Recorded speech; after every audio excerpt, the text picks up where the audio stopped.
Yeah. What's up? It's our boy Coach Malachi Williams in the building. We back. True Media Today USA Boxing. We are back. Hold on, guys. I think I'm looking a little kind of dark in the background. Hold on, guys. Bear with me one moment. Time to get the lighting right.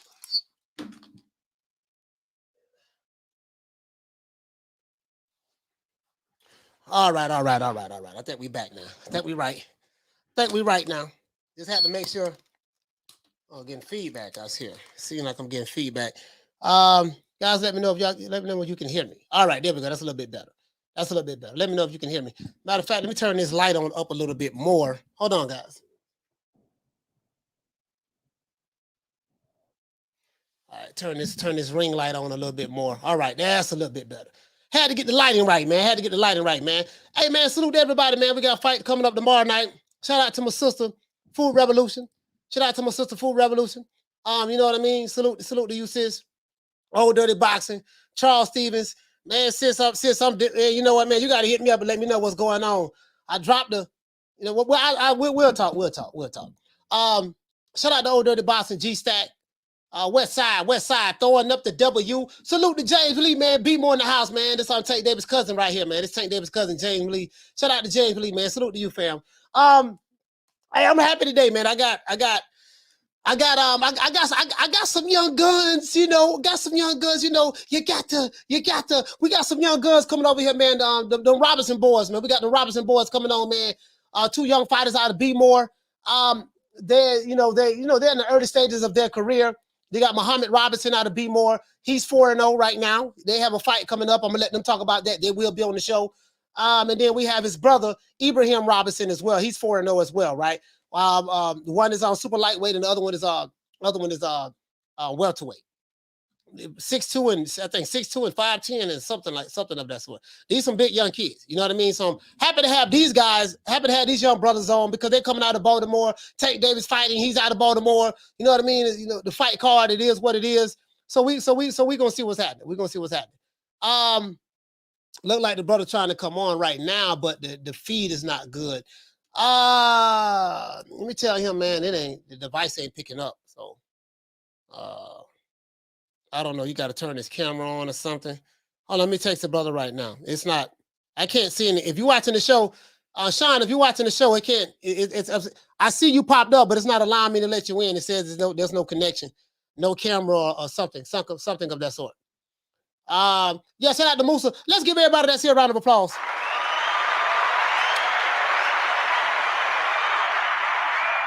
Shout out to Fishy on the fight. Shout out to everybody that's in the chat, man. It is what it is. We're gonna make it do what it do. Man, I got some, I can't really get into it why. But I told you guys Anthony Peterson was fighting tomorrow night on Tank Davis's undercard. That his fight has been canceled. I don't know exactly why. So I can't speak on it. I'm not at liberty to speak on it. But I don't know. We're just trying to figure out why. So soon as I find out something and I'm allowed to let you know, I'll let you guys know. You know what I mean? I'll find out exactly what's going on, man. It is what it is, man. Also, guys, as you guys know, we are the official podcast network of Team Freeway Boxing. We are the official podcast network of Team Freeway Boxing, True Media Today USA Boxing. So, and we do have sponsorship packages. Anybody want to advertise their commercials on this show, hit me up at trumediausa@gmail.com. TRUMedia, TRU, media, USA @gmail.com. As a matter of fact, let me go ahead and post that down at the bottom. There we go. You can hit me up right there, man. Let us know what time it is, man. And we're going to make it do what it do. Let's get into this fight. If you want to have a commercial on here similar to this, let me know. What's my name? My name is nobody, and I don't live nowhere, and I don't know nothing. I don't know because I know that you gon' tell God on Jesus, kiss a Judas, silver pieces, monkeys acting in the monkey show. Gangsta monster killer, silverback. Where is your rap sheet? And the truth never explains. Moving fast, thinking slow. Dummy clown, silly Billy, need a hood, thugs on drugs, monkeys acting in the monkey show. Yes, sir. You know what I mean? So this is the brother that's coming on. One of the brothers that's coming on. We got us on. And as a matter of fact, let's get into the show, man. And then we're going to invite our guests on. Let's get into the show. Let's go and invite our guests on. Now, Gervonta Davis versus Hector Garcia weigh-in. Now, this weigh-in is at 4 o'clock. So we will cover this weigh-in. And we want to give predictions. What are your predictions? So we're going to We're gonna do a poll as well. And special guests, we got Dem Robinson Boyz out of Baltimore, out of B-more, that will be on the show in a few moments. Now, Gervonta Davis, Hector Garcia, we both you guys know that they're fighting tomorrow. Everybody on this card is heavily favored over their opponent. What I mean by that is Rashida Ellis is heavily favored over his opponent. Bruce Ennis is heavily favored. Demetrius Andrade is heavily favored, and Tank Davis is heavily favored over his opponents. So we pretty much know this is going to be a one-sided affair for the most part on paper, anyways, right? Now, will Gervonta Davis stop Hector Garcia by vicious knockout? A lot of people are saying he will. Or will Hector Garcia upset the apple cart and pull off the biggest upset of the year 2023? Now, today is prediction day, so we don't want nobody straddling the fence. So please leave your comments below and tell me what do you think. Also, we're going to do a poll, so let me know what you say in the poll as well. Phone lines will be open. We'll also be interviewing two of the best young fighters coming out of Baltimore, Maryland, that area. That's Ibrahim and Muhammad Robinson, better known as Dem Robinson Boyz. You can follow them on Instagram as well. We'll chop it up about their relationship with Tank Davis, you know, coming up in B-more, what's life like growing up in B-more, and they have an upcoming fight. We're going to talk about the upcoming fight on Tarver Promotions that's scheduled to be held right here in Tampa, where I'm at, January the 21st, and I will be there. Other than that, without further delay, we have our guests on right now. Shout out, man, to the Robinson Boyz, man. We got the Robinson Boyz on right now. Salute to who this is, Ibrahim. Ibrahim, what's going on, man?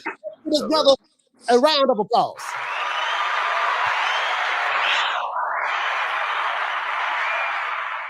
Man, salute, fam. What's going on, brother? What's going on? What's going on with you? I'm doing good. Yeah, so you out to B-more, huh? For everybody who don't know who you is, let everybody know who you is. I'm Ibrahim, the Hitman Robinson. I'm from Baltimore. I'm a professional boxer, 4-0 right now. Okay. 4-0 right now. Hey, man, what you got on your head? A bonnet? Yeah, it's a bonnet. Protect my head.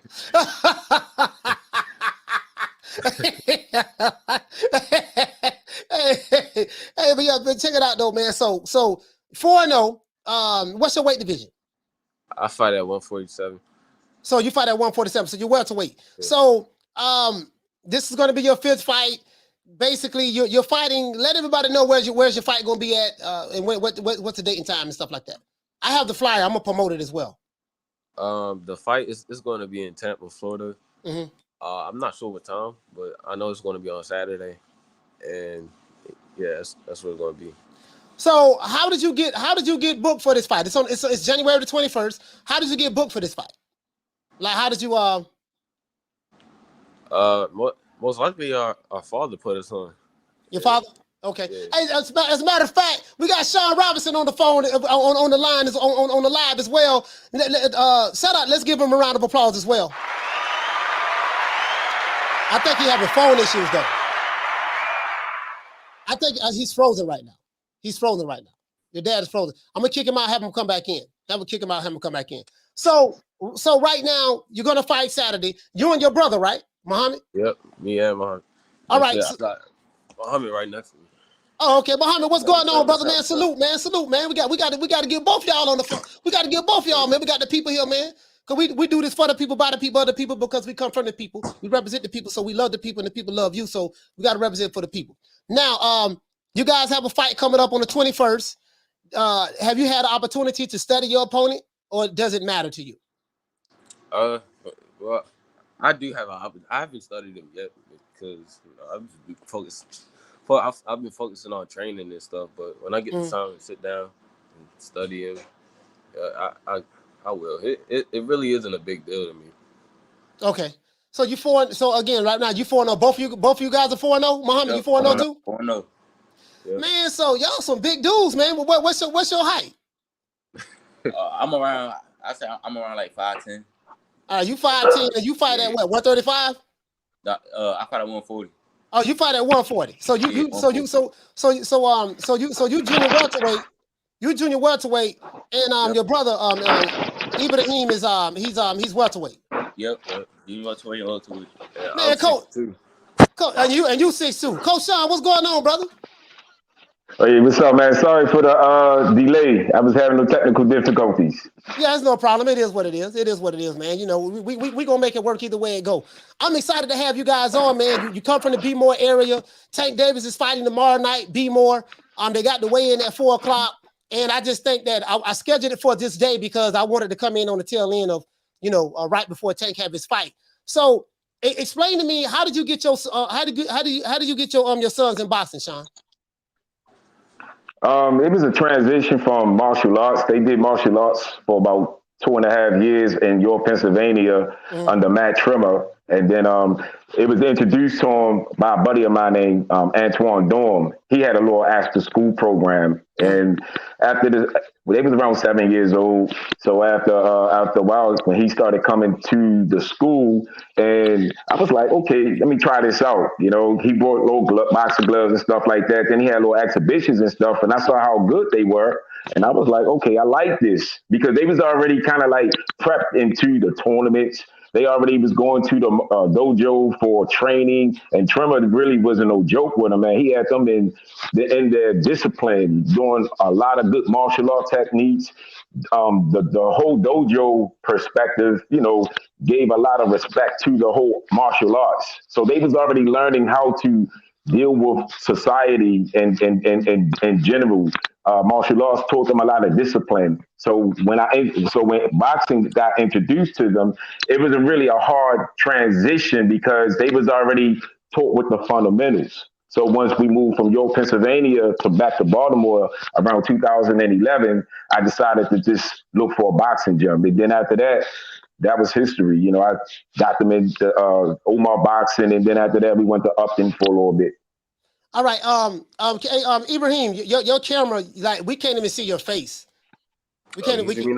Yeah, we can see you now. We can't even see your face. So, so that's so. And Sean, Coach Sean, can you center the camera a little bit? Center it.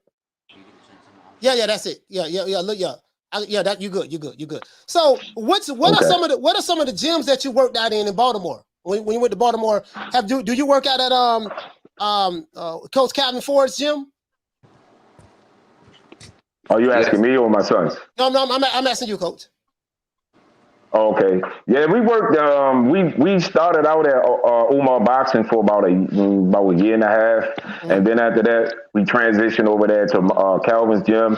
My sons worked with Calvin for about another year, probably about 2 years. We traveled with Calvin Ford. Got in the trenches with him for a while. For about 2 years, they worked with him, and then after that, we did Mac Lewis for a little bit. I mean, you know, it was a transition of just getting a little bit of flavor from every boxing gym in Baltimore. They had some experience. Okay. So right now, how did you hook up with Antonio Tarver in order to make this fight for your sons? Well, Antonio Tarver, basically, I had a contact with Art Brad. Art Brad is my guy. Art Brad has this punch by punch on Facebook and Instagram. He always followed my sons because, technically speaking, my son's always been training. As you can see right here, I have a boxing gym, a makeshift boxing gym in my own house. So we've always had a boxing gym in our house. Coach Brad always followed us on Facebook, and he saw how my sons were developing and stuff. He always followed us when we was training out of our boxing gym. And then he started talking to Tarver and started giving all this information to Tarver about them Robinson boys, this, some Robinson boys, that. And then after that, Brad was like, look, man, Tarver about to make his entry. Well, he already had his first fight as far as his Tarver Promotions in April. I'm sorry, hold on. He already had his first fight in April. And then after that, when he introduced me to the idea that Tarver Promotions was on a come up, I was like, shit, you know, let's try to make it work, because he was telling me that Tarver was interested in my sons. So in April of last year, he had his first Tarver Promotions fight. And then after that, we went in August of last year, me and my team, Ibrahim Muhammad, and we went and met Tarver. He basically loved the connection that we had. He loved working with my sons. And then after that, he loved just the whole energy that they brought. And then after that, that was history. Okay. We got a brother right here, Troy. Shout out to Troy Graham for dropping that quarter of a dub on your boy. He said, Coach, tell Sean and them boys I said bless up. He said, Troy from Umar Boxing. My 3 sons started with his. Oh, okay. Yeah. Yeah, shout out to Troy. Hey, shout out to Mr. Gumbo. What you say? You say, hey, Coach, I thought you was having the Robinson brothers. No, you talking about Mario brothers. You talking about the Mario and Luigi. Yeah, you talking about Mario brothers, fam.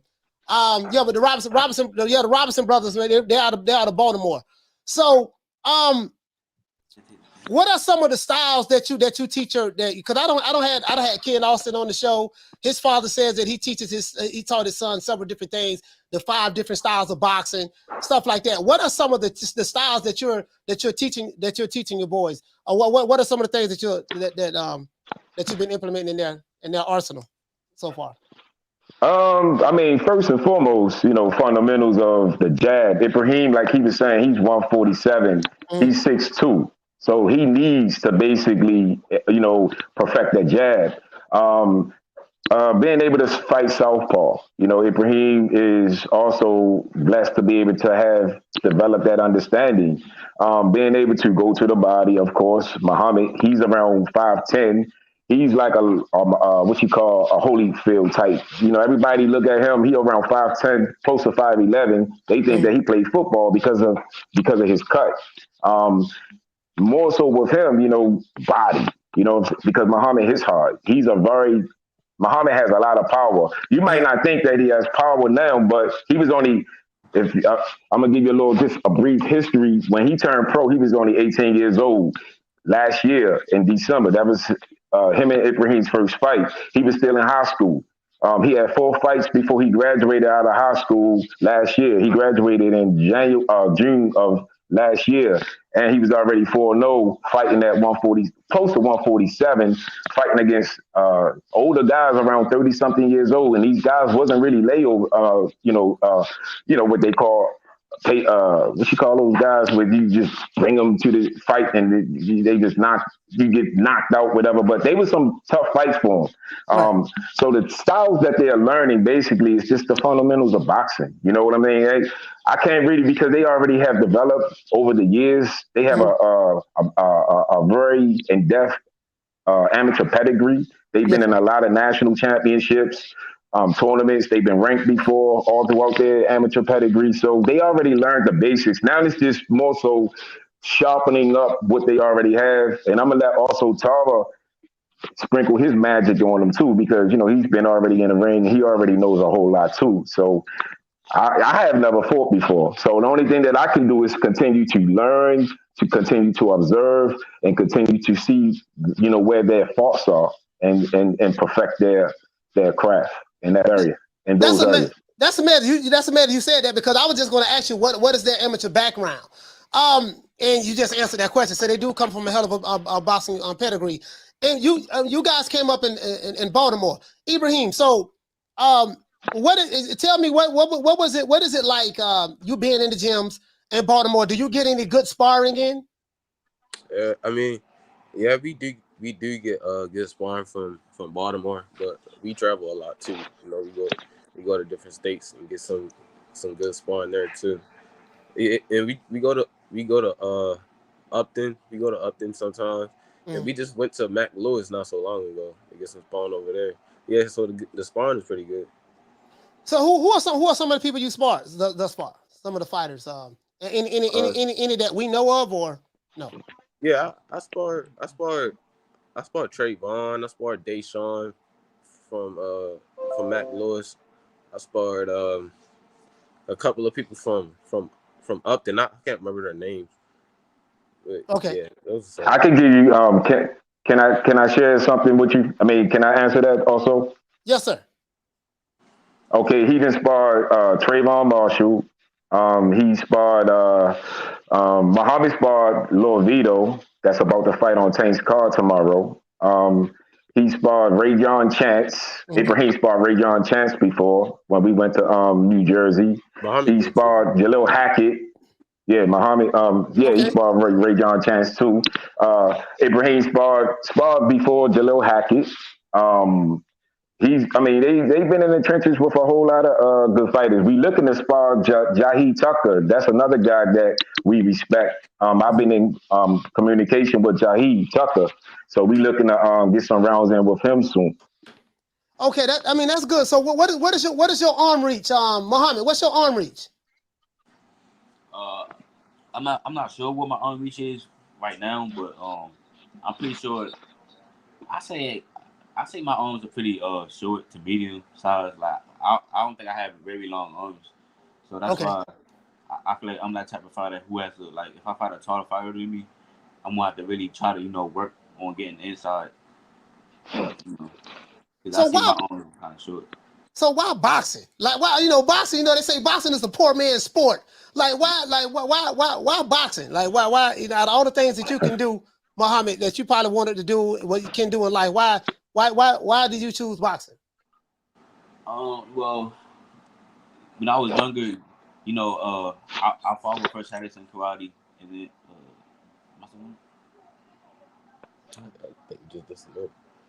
His phone went out. His phone went out. Okay. Yeah, my phone was disconnected. Well, yeah. So, like I was saying, like when I was younger, our father had us all in karate first, and then he eventually put us in boxing after our karate years, and I started to like it. My brothers and my father seen potential in me, and felt like I can compete on the next level in the amateur career, and then so I just kept saying focus.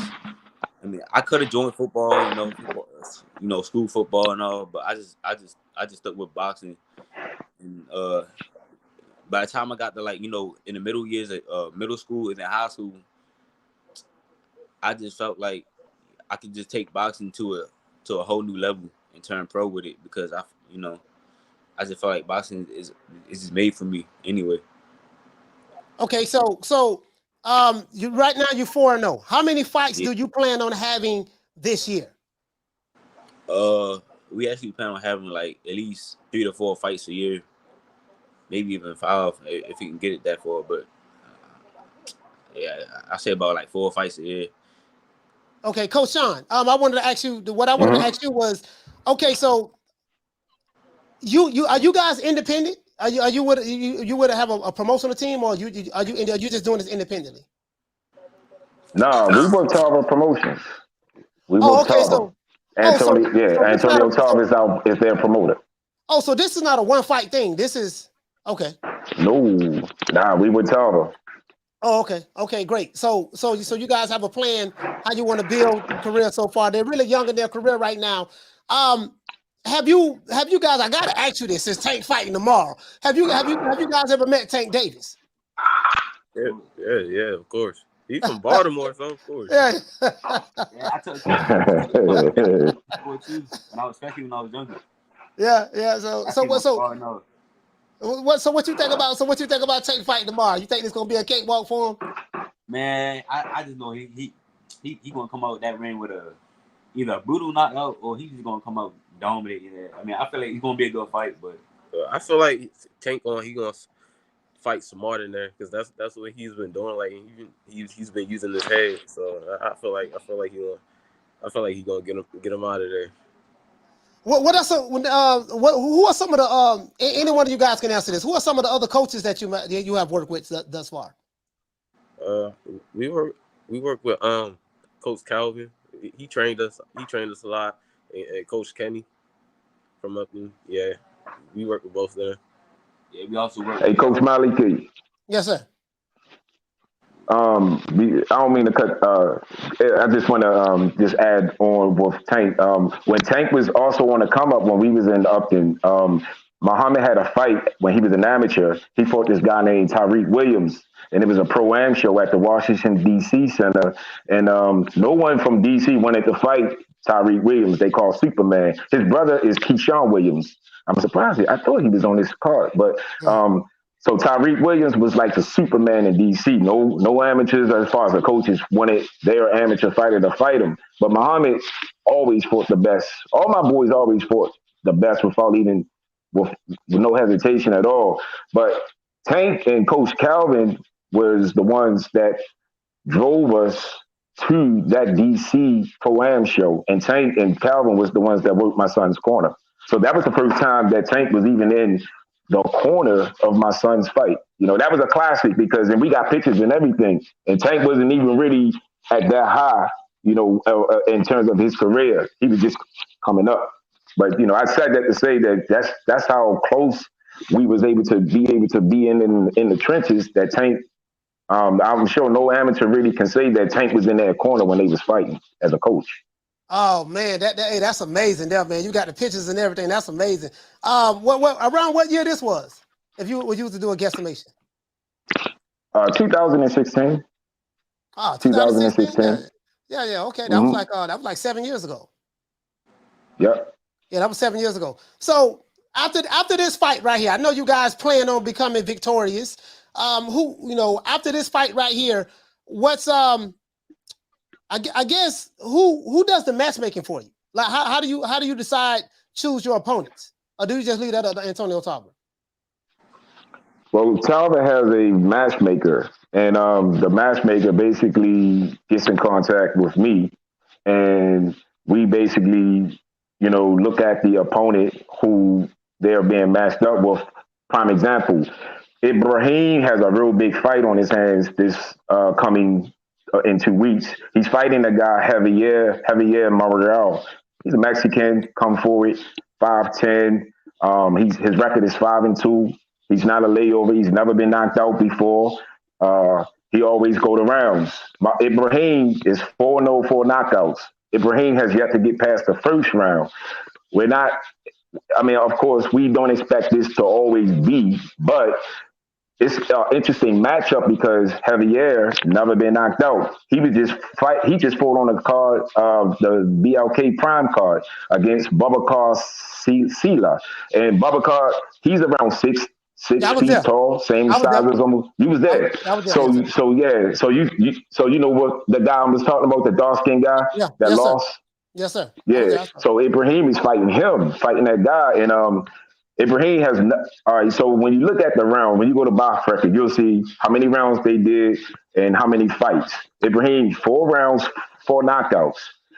Bubakar got 26 rounds in already. You know, as a professional fighter, and he's 5-2. Ibrahim is 4-0 with 4 rounds. So they wanted to fight at 6 rounds. So this is going to be Ibrahim's first 6-round fight against a guy who's coming off with a big upset win. So they think that they're going to do the same with Ibrahim. Yeah. So this is a big fight. Yeah, you're right. He did pull off an upset, and that so you taking a chance. Ibrahim, you feel confident? I know I'm asking you a crazy question, but do you feel confident, or you not worried about it, or what? How you feeling about it? I'm definitely confident, bro. I'm ready to, I'm ready to beat this guy, because I know I'm ready.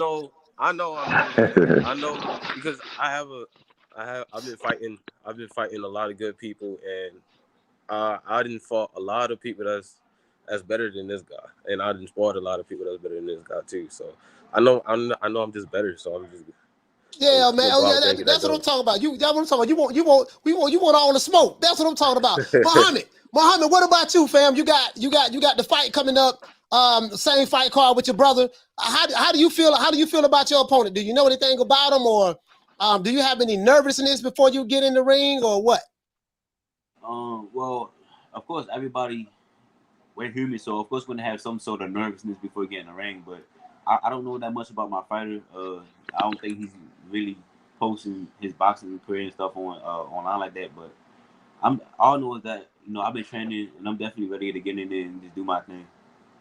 Man, I'm excited. I'm excited to meet you guys too. I'm gonna be at the fight Saturday. On the 21st. So we'll get a chance to meet and stuff, man. But I'm just really excited about it, man. It seemed like Baltimore, man. They say Tank came out of Baltimore. Just that DMV area, the Peterson brothers. The Russell brothers. Hold on, what's my main man? I used to not spar with, but be in the gym with Winky Wright. He's from DC. He's from that area. Winky Wright from DC, and he moved here to St. Petersburg. But yeah, man, it seemed like now, to me, it seemed like that now. The Baltimore area, Tank is carrying that that banner. He's a star in boxing. I come out of Baltimore. So I just feel like that any other fighter, as long as you're good doing your thing, you coming out of B-more, you know what I mean? The spotlight is already there. So how do you feel about that? Do you feel like there's a spotlight on B-more? It's a good thing when you step in because people have expectations. But I'm telling you, I have expectations of you guys now. They're coming out of Baltimore. Now you told me Tank was in your corner in 2016. You learn some things and you're young in your career. So like, what are the expectations, of yourselves coming out of B-more? Well, can I introduce you to? I could introduce you to another experience when we was with Calvin again, and give a shout out to Calvin for because he's helped me a lot. He was like a mentor for me, and a mentor for my boys.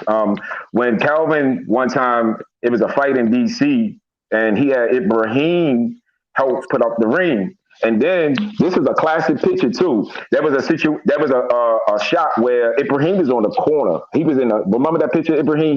He was standing on the side recording, and Calvin Ford was on the side too. Tank was working with Coach, not Curry. It was Patrice, the one that does the mix real fast with the headbangers. And you can see Ibrahim right there. Mayweather was in there. Adrian Broner was in there. Tank was in there working the pass, and I was like, "Here, my son, right there. Like, is that not another example of what's to come out of the DMV? Because I got Muhammad, a good shot. Now I got Ibrahim having a good shot, and they was just still amateurs. No one. I mean, we was making some noise in the amateurs, but to be able to go back to those pictures, man, and be able to say, "Wow, Ibrahim, right there." I regret not taking a picture when I was there, bro. That's the one thing I missed. I didn't get a picture with none of them. So, oh man, yeah. So, are you, Ibrahim? Are you more of an introvert? Yeah. Yeah. See, hey, Muhammad, what about you? Are you an introvert or not? Kind of like you stay reserved. You stay to yourself. You quiet. You don't really, not really like to socialize a lot. Sometimes, I guess. Huh? Sometimes, I guess. Like, do you like talking to people, or do you just stay to yourself? It depends who I'm talking to. Like me. I'm what do they call it, extrovert or whatever. I don't know what it's called, but I'm not an introvert. I'm a very, very social person. I'm the type of guy. I walk in the crowd, don't know anybody. I'm gonna start talking, conversing. I could be on stage giving a presentation to a bunch of strangers, no problem. But that's my character and personality. And now I'm gonna tell you something. In this social media era, right? You guys are just coming up. I've been doing this media thing for a minute, even when I was in the music business. This is the opportunity for you to connect with your fans, right? Connect with your fans. It's called social media for a reason. So you want to build your brand always. Anywhere you can get interviews done, do the interviews. And the reason why it's important to do a lot of interviews is because it helps you with your oratory skills when you're talking in front of the camera. Helps you feel more comfortable. Helps you know how to flow with answers when you get certain questions and stuff like that. And build a fan base. You guys are professional boxers. You're gonna have a bunch of tenderonis. As you get more popular, tenderonis are the girls that you. Not the ones who are not for the streets. But anyway, that's neither here nor there. But you have a bunch of tenderonis, a pretty good fan base. People gonna want to stay in contact with you, and you want to be sociable, especially on social media. You get what I'm saying? So take advantage of that now. By the time you get 20-0, 25-0, you don't build that brand. Now you got these, your father's right there with you. You're gonna get these endorsements, these different opportunities. So just keep that in mind. Always, don't never be afraid to talk and speak. Whatever. I mean, be true to yourself, but just keep that in mind. I know social media these days is where everybody be at. So yeah, that's what we have. That's what we have to do. Yeah, yes, sir. So January 21st is going down. We got the I like that name, Dem Robinson Boyz. I like that, man. Got the Robinson Boyz. I'm gonna tell you something now. When I be at the fight, because I talk a lot of trash. So you know what I mean. When I get hyped up, if it's a fighter I like and I'm behind him, I'm telling you, bro, I'm gonna brag on you. I'm gonna talk trash. You know what I mean? That's what I'm gonna do. So because I'm genuinely excited. I want to see you guys succeed and win. Is there anything that you train with Calvin Ford? I heard a lot of good things about Calvin Ford, what he does in the inner cities of Baltimore. What is it, Coach Sean? What is it like in Baltimore? I'm hearing that it's very, very rough in Baltimore. I think have I ever been to Baltimore? No, I never been to Baltimore. I thought I had, but I never been. I've been to Landover. No, I never been to Baltimore. What is it like? What was it like for you growing up in Baltimore, Coach Sean? It was for me growing up. All praise be to the Most High, man. You know, I grew up with a single parent, a single mother. My father left me and my brother when I was around 6 years old. We grew up in the projects down there by Dunbar High School. Yes, sir. Down there by the projects, Old Town Mall. I'm sure everybody that's from Baltimore area can relate. And you know, just growing up with a single mother. The streets of Baltimore is just like any other inner city street. You get caught up in those traps. And I'm just grateful for the opportunity that the Most High has blessed me with to be able to just think differently. You know, I used to hang out with drug dealers and stuff. I used to do all that craziness, but at the end of the day, I had a conscience. When I was 6 years old, I was 5 years old, I dreamed about death and wrote my mother a letter. And everybody thought I was going crazy because 5 years old, 6 years old, write my mother a letter about me dying and how I didn't want her to be alone. Like, what little kid thinks like that at that age? And my uncle always tell me about it all the time. So with my unique personality and my God-given consciousness that I had, I just felt that, you know, the streets weren't for me. You know, being out there, hanging out, selling drugs and all of that stuff wasn't for me. So I played basketball growing up. I stayed off the streets, even though I was on the streets, you know, hanging, drinking and all of that stuff. And then once I had got married to my wife, and I basically decided, and I also became Muslim at that time too. So that kind of helped me a lot. It kind of slowed me down, helped me stay focused. And then once we started having children, that really gave me an understanding. But it was still hard growing up in Baltimore because, you know, at the end of the day, your friends and stuff that you hang out with, you know how they say you are who you hang out with. You can identify who you are by your friends. When I started learning a lot, because I like to read, it started to really make a difference in terms of my friends, because I didn't want to really hang out with a lot of negative friends who wasn't thinking. I'm talking about having children, a lot of children and stuff, and building, and they still talking about going around the block, going on this girl's house, going to the strip club, going to all these things that's traps. I just decided not to, to take that route. So being married really helped me a lot, settle down. My wife helped me a lot. My children helped me stay focused. But it's other kids, like in the inner city, like where Calvin and Upton is located, that don't have that opportunity. So being able to just have Upton there, Calvin there, Tank there, it gives them hope, and that's what we want to do. We want to bring back hope too. Now, my sons weren't brought up from a single parent home, so they don't have that understanding. But it's still in me. I still have it. I'm a fighter. I never fought before, but in my spirit, I have always been a fighter. Lost my job. I got fired for almost 8 months. I had to fight for my job back. I became a paralegal major. You know what I'm saying? And this is real life situation. Man, my wife had just got married. I worked for Baltimore County Public Schools. I didn't know anything, but I lost my job for no reason. But I didn't give up. So I was like, you know what? I'm not going to let my family get kicked out on the street. So, I was able to fight for my job back. And then after that, I took that and internalized it. So, you know what? If my sons can deal with this boxer, they'll be able to deal with anything that life throws at them. Right. I'm so glad you shared that story with us, because a lot of times, the reason why I asked you is because a lot of times boxing fans don't understand some of the sacrifices that trainers had went through growing up in the inner cities. But what I love about this is you're a father. I love to see father-son dynamics in boxing. I love it because as black males in America, we get the stigma that we don't take care of our kids and stuff like that. And even though that is true to some degree with certain people who have certain mentalities, we never see the fathers who are there. We never see the fathers who taking care of their children that are married and stuff like that, we always see the, the hood ratchet stuff, right? And they use that image as representation of that's what it's like. Islam does help mature you a lot. I came up in I grew up in the church, but I came up in the Nation of Islam. And then I studied with the Sunni Muslims as well, where I learned real Islam. You know what I mean? So I learned a lot. I have the hadiths. You know, I got all kind of stuff, man. I still have all of my stuff from the NOI.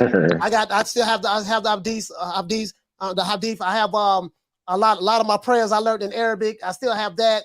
You know, a lot of my prayer books. I have all that stuff over here. You know what I mean? But I have a library. I'm like you. I like to read as well. So, you know, when you have kids, you become more mature. You know, Islam. You know, you can take the good from it and really apply it to your everyday life. And it does wonders. And it really does wonders. So I really appreciate that. So that's probably why you gave your son Ibrahim, you know, out of which is Abraham and Muhammad, yeah. And my other son, Musa. Musa, you got a son named Musa too, huh? Moses. Yeah. Yeah, man. And Miriam. I have a daughter named Miriam. Miriam. Yeah, okay, so all right, so these are the only two, your Muhammad and Ibrahim. So you guys are boxing, 140, 147. You're still not finished developing or growing. So damn, you're 6'2", Ibrahim, fighting at 147 pounds. And you kind of remind me of Paul Williams. Paul Williams was about that height, fighting at 147. You know what I mean? At one point in time. So before he moved up and stuff like that. But January the 21st, you're gonna have your 5th fight, both of you guys. Give me Muhammad. How many rounds you're fighting? This fight coming up is gonna be my last 4-rounder. Okay, last 4-rounder. So, do we have any predictions for your fight? Ibrahim, I'm gonna start with you. What's your prediction?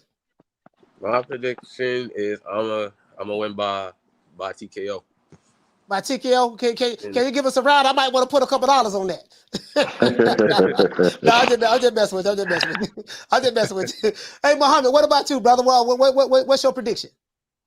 I'm predicting that I'm going to win by KO too, but, you know, expect unexpected. It might go as 4 rounds, but I'm looking for a knockout too. All right. Listen, please give us your social media handles. Let everybody know how to get in contact with you on Twitter. And well, if you're on Twitter, Instagram, and YouTube. You have a YouTube channel? No, but my father does though.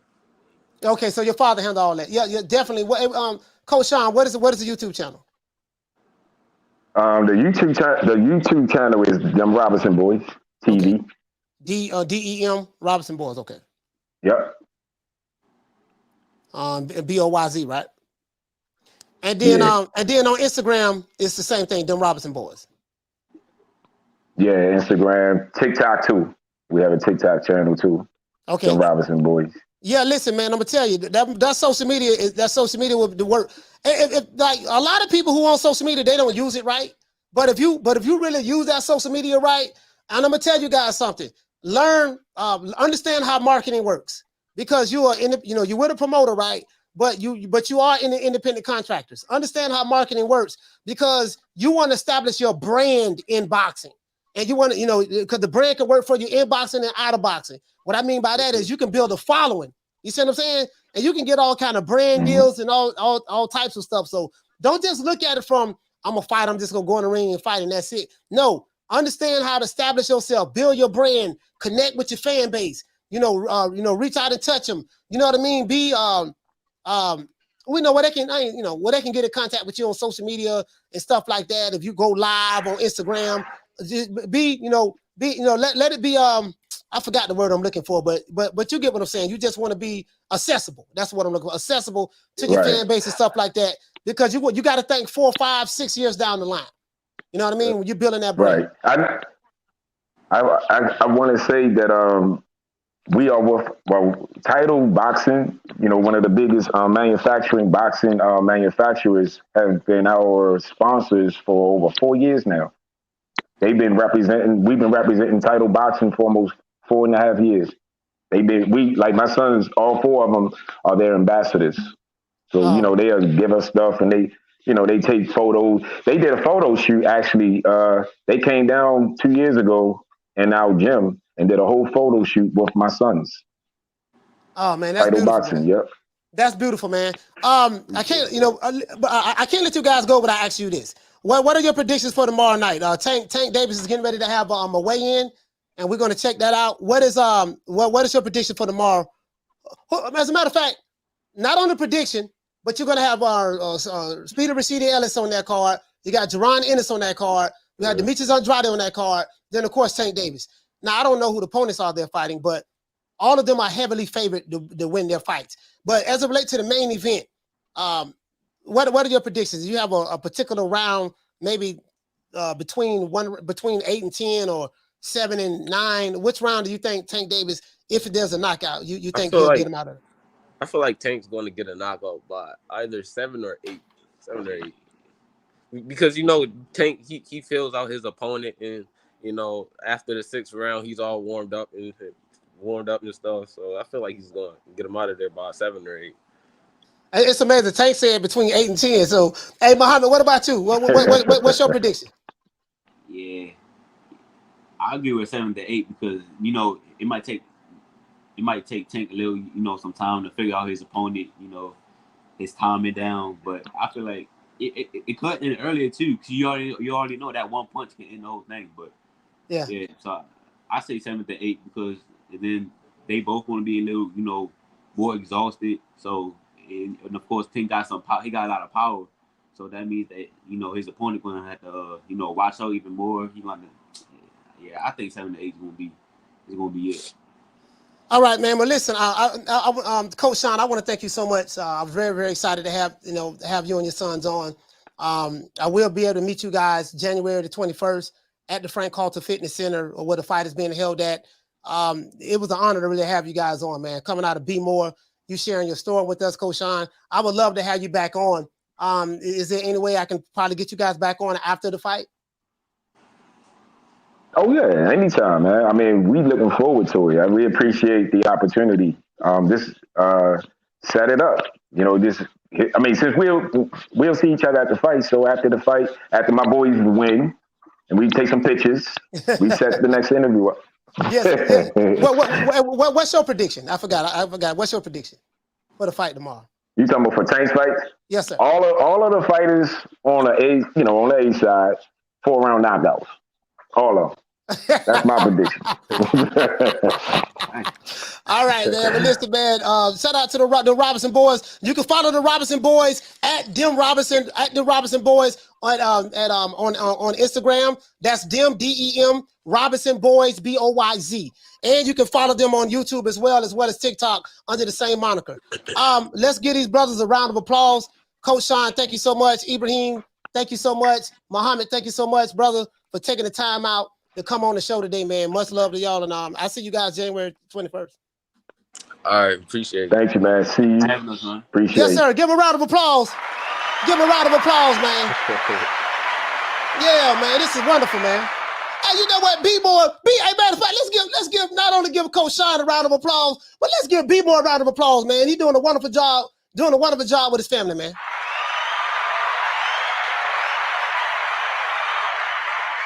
Yeah, I like that, man. We gotta get a lot of these other fighters on as well, man. Up and coming fighters. We gotta give them, because we gotta be the one to give them the platform so they can get out there. It's not always about, of course we want to get the big name fighters, the stars and stuff like that. But again, before Tank Davis became a superstar, he once had a 4-0 record. Before Terrence Crawford became the star that he is, and Errol Spence and Keith Thurman and these guys, they once had 4-0 records. So everybody starts from somewhere. You see what I'm saying? So I like to, I like to incorporate that as well, man. Shout out to who we got? We got Tommy Gunn. As a matter of fact, let's do this poll. Let's do this poll for tomorrow night. Let's see what we have here. I got to send them guys an interview as well. I got to send them a copy of this interview as well. Let's start a poll. All right. Okay. Tank Davis versus Hector Garcia. Let's see who wins. Let's go down here. Let's see. So we're gonna have Tank by knockout. Tank by knockout by KO. By KO / TKO. We haven't done a poll in a while. Tank by decision. Tank by decision. All right. Matter of fact, hold on, guys. Tank by decision. Okay. Well, I'm not gonna put a draw in there. We're gonna put Garcia by KO. Garcia, bro. I don't know. Garcia might put no pause on Tank. Hey, he might put no pause on Garcia by KO or Garcia by decision. Poll up, man. Poll up. The poll is up. Everybody participate in the poll. When I say poll, I ain't talking about the stripper poll. I'm not talking about the butterfly poll. I'm talking about the poll. In order, you get what I'm saying? Now I'm not gonna lie. Listen. I saw something, right? I saw something, and I think that, as a matter of fact, this is the fight card that they're fighting on. I didn't show you guys this. This is the fight card that they're fighting on. As you can see, you got Ibrahim right here, Robinson on the left, on my left right here, and then we have Muhammad right here on the right. This is Antonio Tarver Jr. He is the headliner of this fight. And then we have Santiago, Lamont Powell. We have all of these other guys right here. I think that these guys are participating in the fight as well. Antonio Tarver has his own promotional company, guys. On Tarver Promotions. This fight is being held right here in Tampa, Florida, right where I live at. I know exactly where this place is at. I used to box at this gym years ago when I was a kid, when I was a teenager. Road to the title, fight night. So it's a local card, local fight. You know what I mean? So I just want to show you guys that local card. They have them everywhere. Shout out to Fonts. Hey, okay. He said, "Hey coach, big up to Bless 365. She don't play. Bless 365. What my sister Bless in here? Where she at? What Bless at, man? What Bless at? Hold on. Let me see. I'm gonna find out right now. No, she's not in here. Bless not in here right now. She's not in here right now. Tommy Gunn, you said this card is stacked. I don't know about stacked, fam. I think we went through that yesterday. What a stacked card is. Yeah, I don't know about that. A stacked card is Julio Cesar Chavez, Frankie Randall. Julian Jackson versus Mike McCallum. Azuma Nelson versus Jesse James Leha. Terry Norris versus Simon Brown. That's a stacked card. Because a stacked card is when you have 50-50 fights across the board. Now I'm fixing to give you. She say, man, she went off this morning. Who went off this morning? What happened? What happened? Hello, what happened? What happened? Y'all talking about Bless? What the hell happened? Because I don't watch none of those channels. So what happened? You say, man, she went off this morning. Who she went off on? Okay. Interesting. Oh, she said she dropped $400 in super chats on Fanon show arguing. Well, I think that's what Fanon wanted. Though. Well, I call him Fag 9. I guess that's what Fag 9 wanted. He said she paying me. She paying me to argue with me. He getting paid and arguing. What did he say? Somebody was chatting ish about me. I mean, ain't nothing wrong with that. They can chat ish.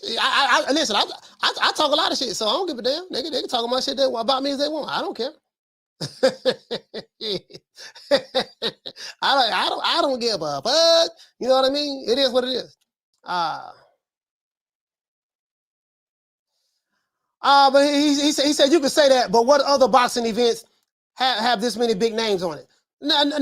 Not that many. But what I'm trying to tell you is, it's not that I can say that. I'm telling you, like, I don't know how old you are, Devon, but a stacked card is when you have, I gave you an example. If you want to know what a stacked boxing card is, look at Don King Promotions in the 80s and 90s. 70s, 80s, and 90s. Talk to any old school cat, they'll tell you that. Now, this card has a bunch of names. This card does have names, but there's a difference between names and stacked cards. But, to each his own. I'm not trying to convince you of anything. You know what I mean? I'm not trying to convince you of anything, but there's a difference. I'm finna give you an example.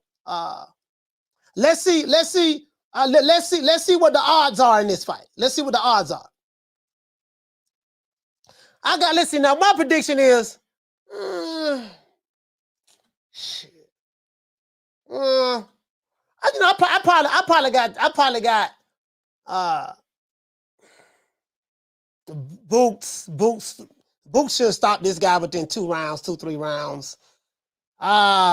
Demetrius Andrade, I figure I don't know, maybe the 6th, 7th round, maybe. He'll get a TKO stop at about the 7th round.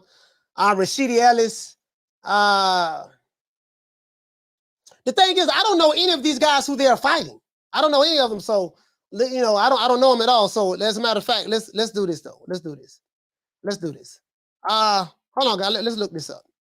Look at the odds. Let's see. We saw the fight purses yesterday. Let's look at the odds. Let's look at the Gervonta Davis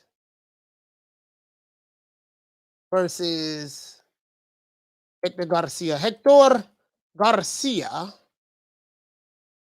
Fight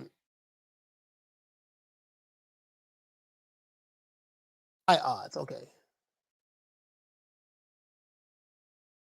Fight odds. Okay, let's get rid of this right here. Let's see what's up. I think Tank like a 10-1 favorite or something of that sort.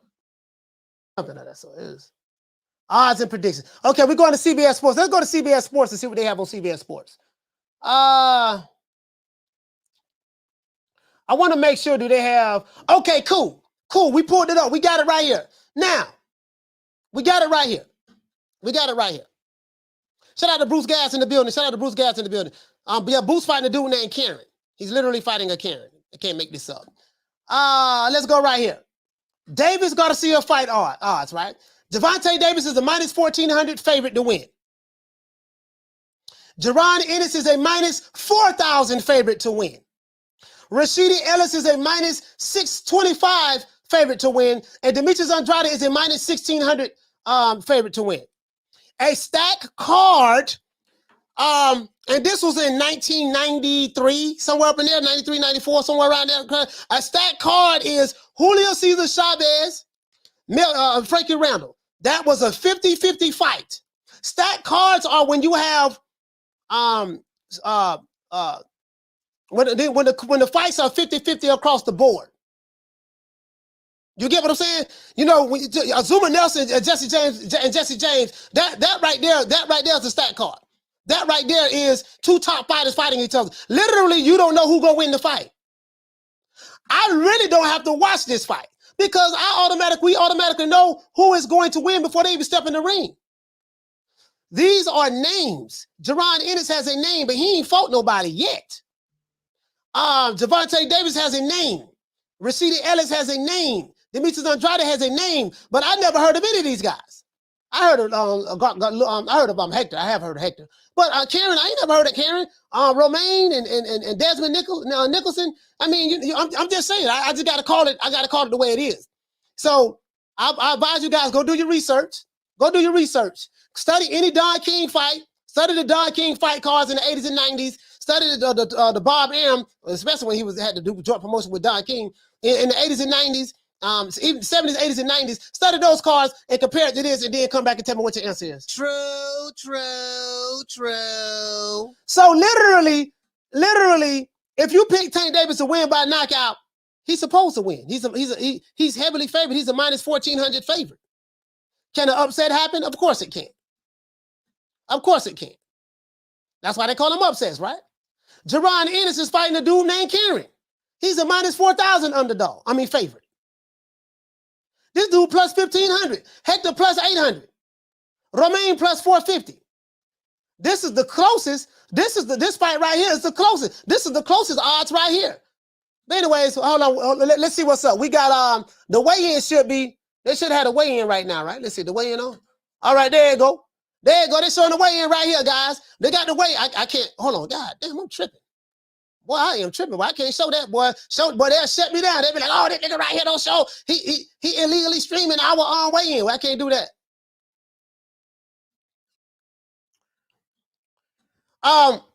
Anthony Peterson, guys, fight got canceled. I feel so bad for the brother, man. Anthony Peterson fight got canceled, man. Man, I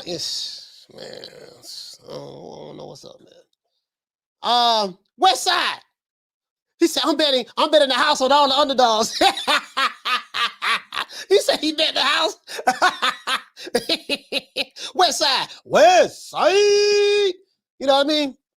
He said it's free. Yeah, it's free, but yeah, it's still it's on. It's free, but I can't show it. Like I can't just show it like that. You can't do that. I just can't show it and just let y'all see it. You know what I mean? I can flash back and forth like that, but that's all I can do. I just can't just let it play. You know what I mean? Yeah, Halim, yeah, man, Halim, man, man, yeah, man. Trevon, you got Trevon Marshall. This who they say they were sparring, Trevon. This who they say. This who the Robinson Boyz said who they were sparring, Trevon. You on this card, man? Young brother, young brother. 149.8. Okay. 149.8. So, what is he? What he fighting at? Is he fighting at welterweight? 149.8. But it's non-title fight, so they probably can come. They probably can come in over. Yeah, well, yeah, I think they can come in over, depending on. Okay. Yeah, man. Listen, man. Listen, bro. Hey, what is that? He said, Coach, just show on Tank Hector final moments. Yeah, I will. I'll do that. Derek say, Wakanda would be happy if you got canceled. Man, ooh, Lord, boy, it's a dirty game, boy. The PBC don't cancel my dog. They canceled this fight. But I'm not going to lie. It's some stuff that happened, dog. It's some stuff that happened, man. It's some stuff that happened. So y'all have no idea, man. Shout out to Misfit. Misfit, what's going on, sis? Misfit, what's going on? He said, Coach, ring him up. Nah, he in DC right now, bro. I don't think he want to talk to me right now.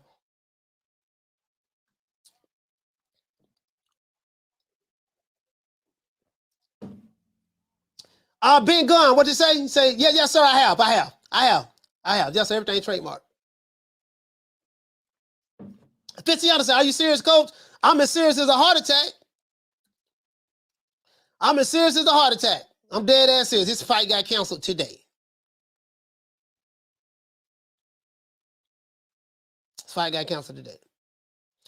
What you say? You say, Coach, make sure Johnny Rice don't cancel his fight. No. I think you misunderstand it. Johnny Rice ain't canceling no fight. Anthony Peterson didn't cancel his fight. He had nothing to do with it. Anthony Peterson didn't cancel his fight. He said, what's the reason? I can't tell the reason right now. I know the reason, but I can't tell it right now, to be honest with you, fam. I just know that he's not fighting tomorrow. When I get the go ahead, to let you know Midwest, I'll tell you, man, but I'm not at liberty to say right now.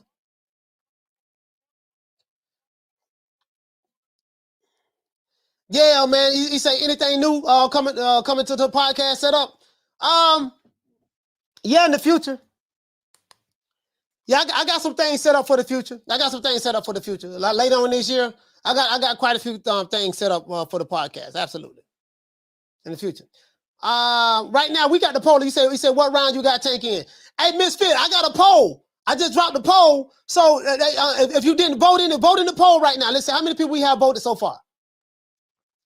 We only got 99 votes. We got 99 people participating in the poll right now. So he say miss that. What fight was canceled? Oh, no, hey, Anthony Peterson, man. You know, we've been promoting him for the past 2 weeks that he's fighting on his undercard, Tank Davis undercard. His fight got canceled today. I'm not at liberty to say why, but, you know, it just got canceled, so he's not fighting. All I know is he's very upset. He's mad. He's mad in the mud. Shout out to L. Harvey. You said Rick Glazer told us Anthony Peterson wasn't going to fight on that card. Rick Glazer did say that. That is true. True. Hey, you know what? Hey, I forgot all. Hey, check this out. I forgot all about that. L. Harvey. When Rick Glazer was on here, he did say that. He did say that. He said, watch. He said, watch. Anthony Peterson will not fight on that card. He said, mark my words. That's exactly what he said.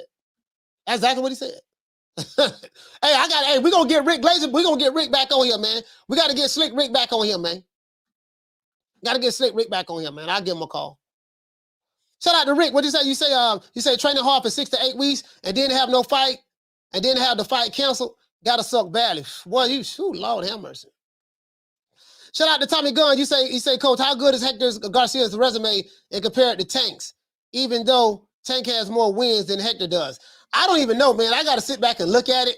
I just found out about Hector Garcia, to be honest with you, when he I think a couple of fights before he fought Chris Colbert. A couple of fights before he fought Chris Colbert. So I haven't sat down and analyzed his resume, to be honest with you. You know what I mean? In order to look at the quality of opponent and stuff like that. You know, so. Marquis, what to say for me? Say, is Lamont still fighting? I think Lamont is still fighting. You know what I mean? From what I know. From what I know of. Shout out to Jamie. What did you say, fam? You say, Jamie say, you say, Coach, I'm going to go with the upset, and Tank is my boy. Yeah, ain't nothing wrong with that, man. You know, it is what it is. Shout out to Stewarty Downs. He say Glazer knows his ish when his teeth in tidy, yo. Yeah, like Rick Glazer know boxing. I'm not going to listen to a guy with a YouTube channel who never seen a boxing contract, don't know nothing about boxing, can't tell me what a check left hook is, don't know how to break down fight film, don't understand just the fundamentals or how contracts get signed, how fights are being made, you know, never did matchmaking before. So I'm not going to listen to a guy who I know do TMZ shit on his YouTube channel. You know, so they can say what they want to say about Rick Glazer, but these niggas that's on YouTube talking, they don't know nothing about boxing. This man been doing it for 30-something years. So I'm gonna believe a guy who it's like me believing. Hey, put it this way, it's like me taking the word of a guy who's never worked on a car before. Me getting advice from a guy who's never worked on a car before while ignoring advice from a certified mechanic. True. So my car broke down. I'm not going to listen to the mechanic who been doing it for 30 years. I'm going to listen to Hobo Sam who don't have 30 seconds worth of experience in boxing. Make it make sense. True. He said, yeah, Rick got his Twitter suspended. I know he got lawyers appealing it. He said, how we get it suspended? Yeah, I don't know, man. I don't know. I don't know. We don't like Rick. He racist. He didn't see that. I said, you niggas call everybody racist. Why ignoring the racism that you show against yourselves? Cut it out. Anyways, what you say? He said, don't gotta agree with Rick on all his opinions, but he knows a lot of what's going on in boxing. Absolutely, he knows a lot what's going on in boxing. Who the hell I'm gonna listen to? Homie the Clown or somebody who been doing it for 30 years? Hey, dog, my car broke down. Hey, Misfit, my car broke down. You been a mechanic for 35 years. I need you to fix my car. Can you tell me what's wrong? Nah, dog, no. You ain't gotta listen to Misfit. So what? She been a mechanic for 35 years. I listen, dog. I was watching a YouTube channel on how to fix that. See, this what it is, right? See what it is. See right? See, you got the carburetor over there, right? And then you got the master cylinder over there, and then you got the transmission around the corner. The corner. And then up under that, you got the brake pads, right? And then it sounds like your car threw a rod. How long? You a mechanic? No, I ain't no mechanic. I just saw a couple of YouTube videos. So I'm gonna listen to you and ignore the guy who been doing it for 35 years? Yeah, ignore him. I know more about fixing cars than he do. Yeah, whatever. True. Make it make sense. All right, they saw Andrade. They saw Demetrius Andrade. Okay. There you go. They gotta walk in here on stage right now. The other dude got a six-pack. Other dude got a six-pack. You know, they ripped. Look like they're ready. And what to say, Misfit? A lot of people do it to save money, then end up in Schitt's Creek. Yeah, you end up spending more money anyways. Because when you try to go the cheap route, the money you spent The money you spent to go the cheap route, the car done broke down a week or two later, and then you still got to go to a better mechanic in order to try to fix what the bad mechanic messed up. You see what I'm saying? You see what I'm saying? So it is what it is.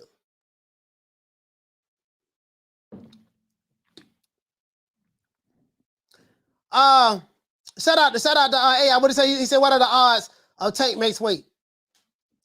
I don't know, man. I don't know. I don't know, fam. You know what I mean? Well, I guess whatever the odds is for you. Whatever the odds is for you, fam.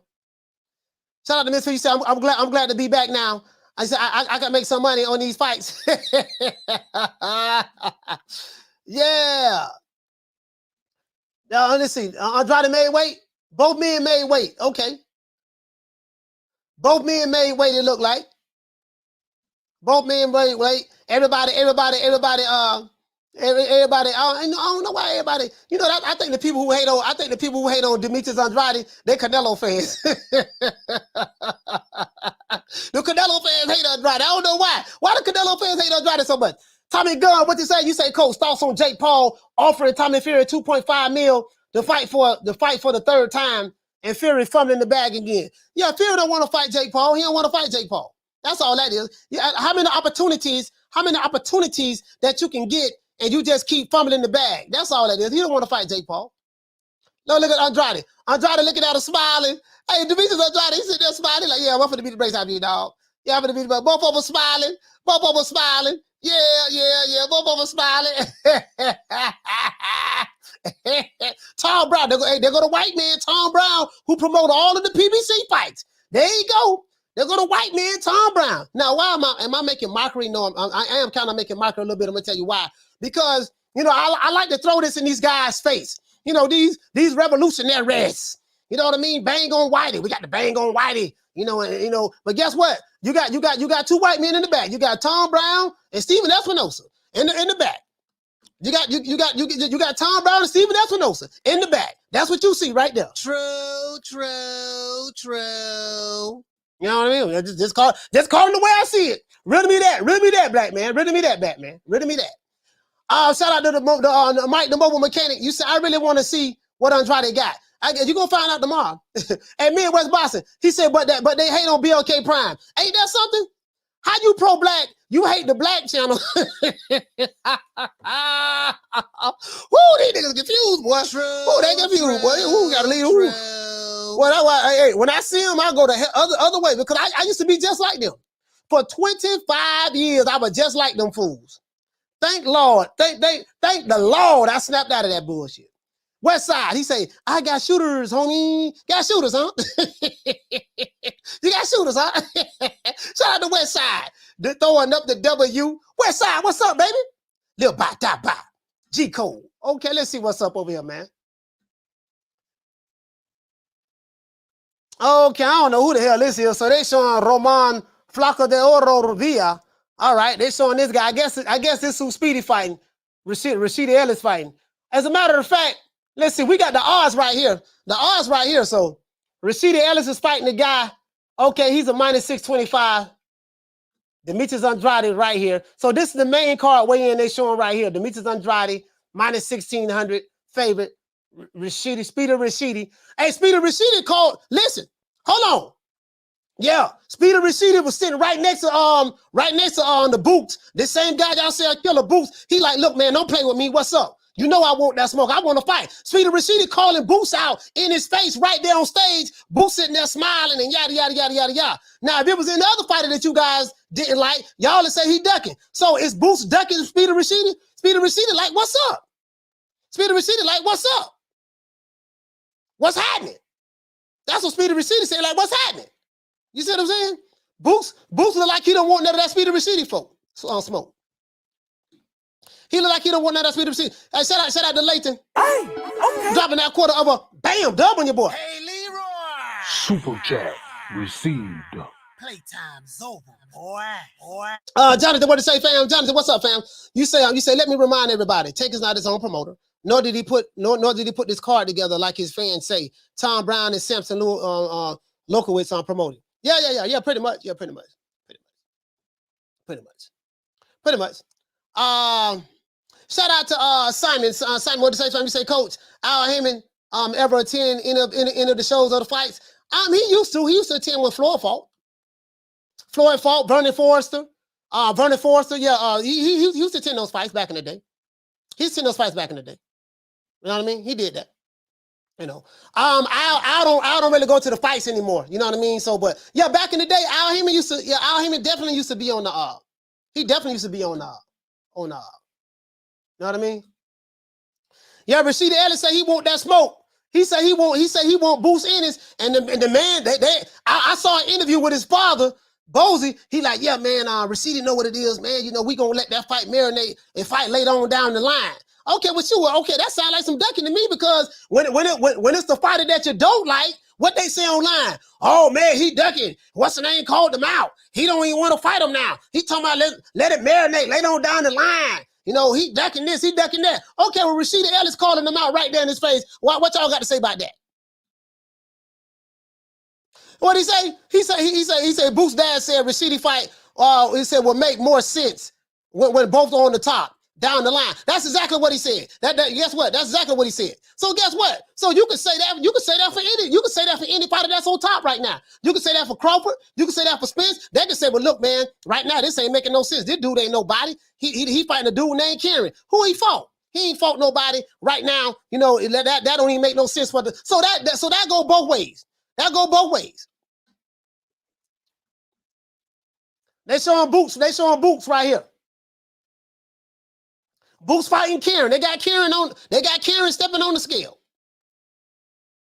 Yeah, but they go to saying they gotta make sense. You ought to know what time it is.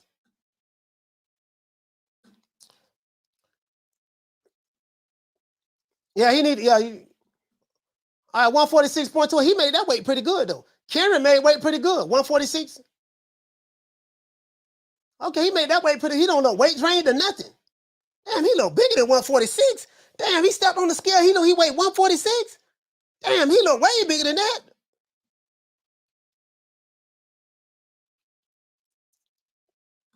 Yeah, man, no. I'm keeping that same energy, dog. If y'all saying these other fighters ducking, that Boost ducking too. We're gonna keep that same energy.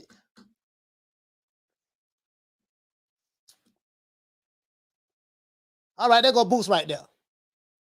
Boost. 145.5 pounds, and he don't look weight drained at all. He don't look weight drained at all. So they making this weight. Boost came in at 145. Lord have mercy. But he made that weight pretty. He made that weight pretty good. Made that weight 145. That's crazy. You can tell when the fighter weight drained because their face gonna look sunken in and stuff like that. You know what I mean? Looking like a skeleton in the face. Yeah. Looking like a skeleton in the face. This is the face off. Well, his face do look kind of sunken in though. His face do look kind of sunken in right there. Do look kind of sunken in. You fighting Karen. You fighting Karen.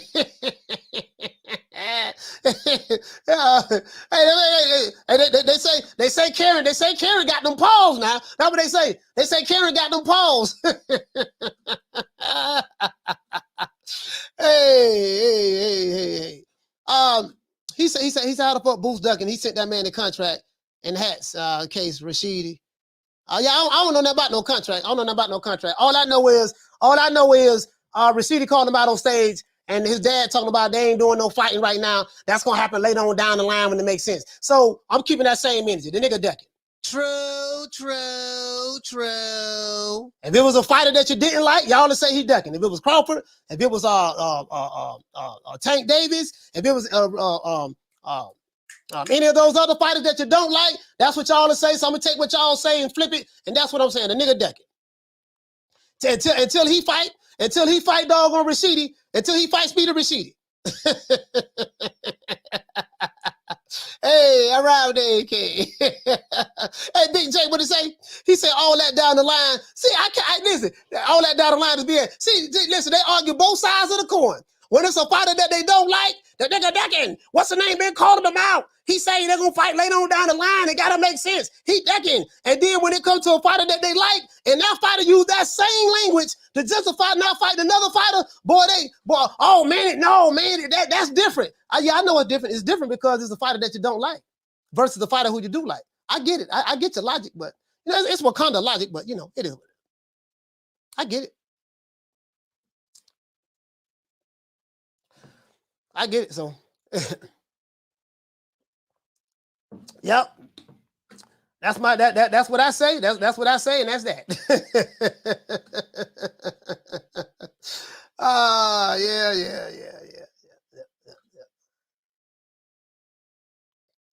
Yeah. Shout out to Wicked Eddie. He said Boots trying to fight the top 5 guys' belts. He didn't sign the contract. Watch the press conference. Yeah, all right, yeah, whatever. Yeah, whatever. He said they offer received the kind of money that anyone would reject. Yeah, but see, because now I'm not gonna lie, that's what I heard. I heard they offered a man like $20. I heard they offered a man $20. Talking about you will fight for $20. You know what I mean? Shout out to Mike the mobile mechanic. Dropping that quarter of a bam dub on your boy. Hey, Leroy! Super chat received. Playtime's over, boy. He said, who you got Boots fighting next, coach? I'm hoping he fight Rashidi Ellis. I'm hoping he fight Rashidi Ellis. That's Speedy Rashidi. I'm hoping he fight Rashidi Ellis. That's all. I want to see Boots Ennis and Rashidi Ellis fight in the IBF title eliminator. That's what I want to see. Because that's what I want to see next. He said, I want to see Alexa Rocha or Virgil Ortiz versus Boots. Would be a good test for all parties. Listen, that Virgil Ortiz, that boy, Lord hammers, that boy can hit. That boy right there can hit, boy. I definitely wouldn't mind seeing Virgil Ortiz and Boots fight. I definitely want to see Virgil Ortiz and Boots fight. I definitely want to see that all day. I've been wanting to see that for a minute.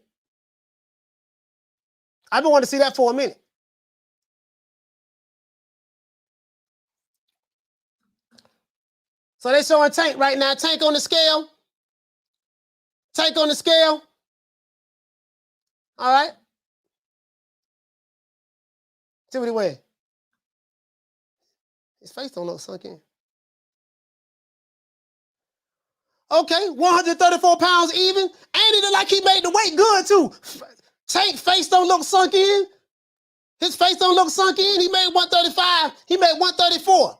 His face don't look sunk in and nothing. So he made the weight good. I like that. Tank made the weight good. I like that. And Hector Garcia, he stay in shape. Made the weight good. They got the face-off coming up. Mike the mechanic, he said, who you got Boots fighting next? He said, I want to see Alexa Rocha or Virgil Ortiz versus Boots. Would be a good test for all parties. Yes, sir. I totally agree. Now, will the politics make that happen in boxing? I don't know. What you say? You say he look weight drained? Nah, he don't look weight drained to me. He look kind of dry, but nah, he don't really look weight drained. Tank look weight drained to y'all? Oh, they ain't let them get close. They ain't let them get close. I'm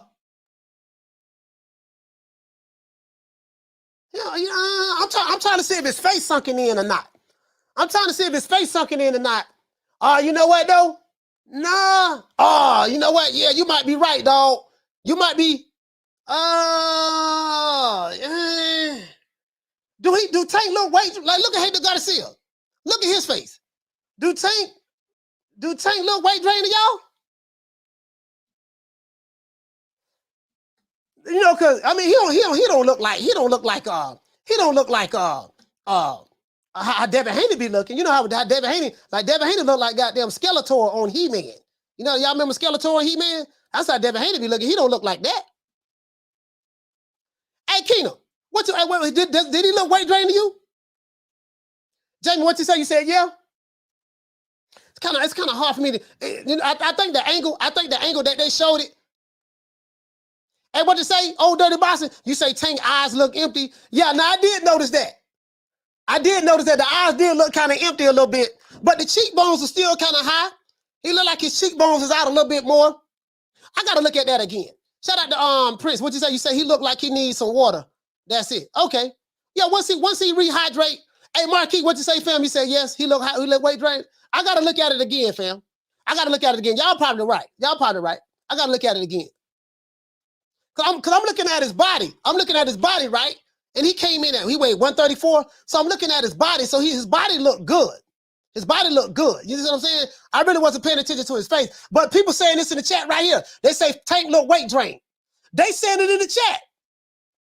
They said it in the chat. They saying Tank look weight drained. Okay.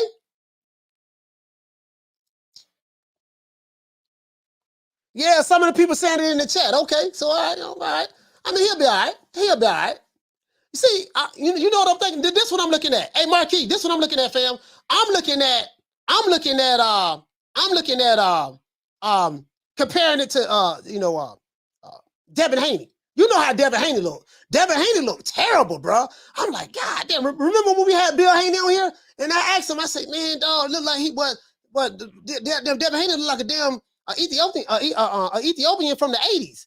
I remember when I was young, when they used to always show like commercials of Africa and they show Ethiopia, they'll show a lot of these poor children that's starving and eyes sunken in and cheekbone. You can see the skeleton of their face and the flies flying around them and stuff like that. They used to always show that, right? The Ethiopians, right, in the 80s.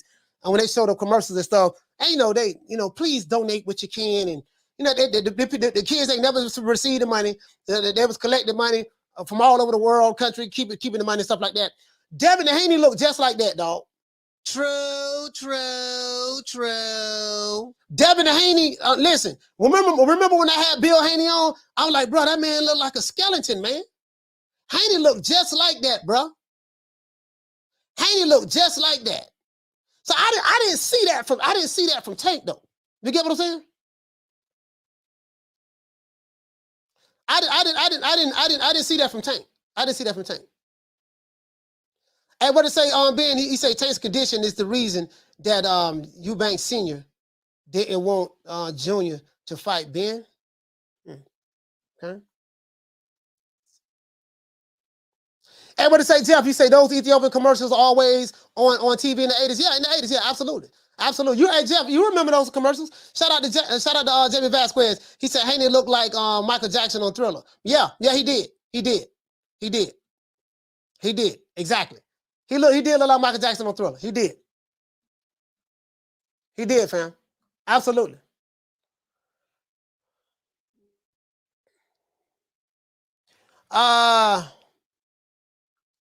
Yeah, man. What you say?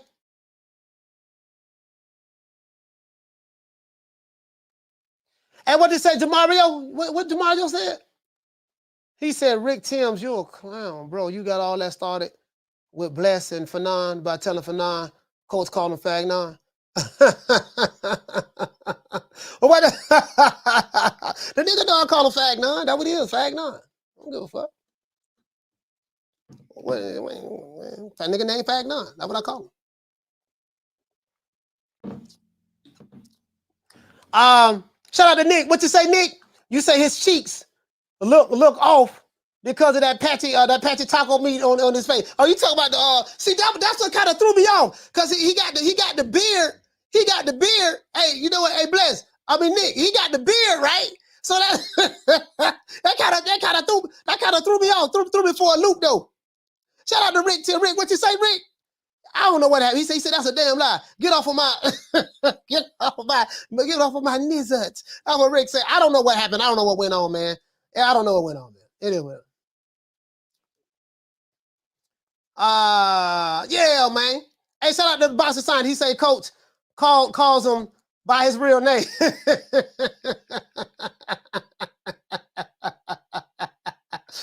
man, that's what it is, man. Y'all know how petty I am. I don't give a damn. I ain't friends with none of them niggas. Fuck the other side. I don't give a damn. They ain't none of my partners. I don't like none of them. Hey, shout out to West Side. West Side. Throwing up the W. Throwing up the W, man. They say that nigga over there throwing up gang signs. Gang. That nigga talking about West Side. Hey, but I'm really from the west side. I'm from the west side of my town. What you say, Drew Tight Spot? He said you got a name for 7'8"? Yeah, I call him Jabba the Hutt. 7'8" Jabba the Hutt. That's Jabba the Hutt right there.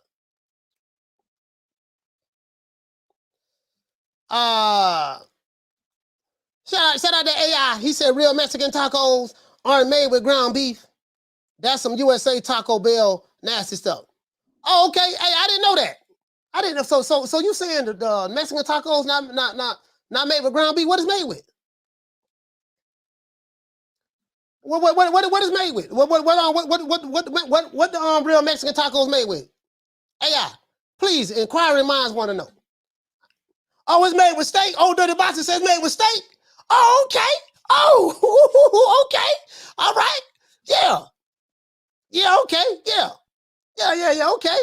So the real taco. So we've been eating the fake tacos, man. All these years, bro. All these years, man. All these years I've been eating. Hold on. Old Dirty Boxer said pork. Carne asada. Okay. No, hold on. Oh, okay. Stay. See, I didn't know. All these years, I've been thinking up. So I've been eating fake tacos. So I've been eating the fake. So I've been eating the fake taco with the ground beef. Man, what you learn something new every day? What you learn something new? All these years I've been on the planet. Somebody just taught me that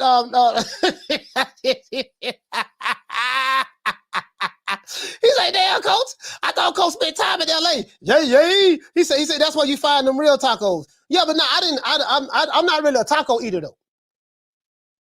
I'm not crazy about tacos. You see what I'm saying? So yeah, I mean, I lived in LA for a little over a year, but I'm not crazy about tacos, fam. So if I was a taco eater, I probably could have got schooled. So the ones they sell at Taco Bell ain't the real. So them the Buddha Dean tacos.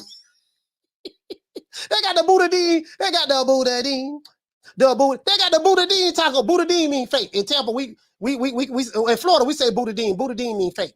Buddha Dean, like the fake Buddha.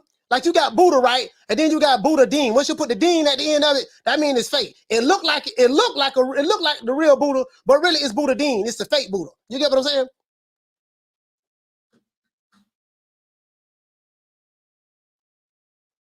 Yeah, man. It is what it is, man. Yeah, so I've been eating fake tacos for you know, I'm not really a hell of a taco eater, but I've been eating fake tacos all these years.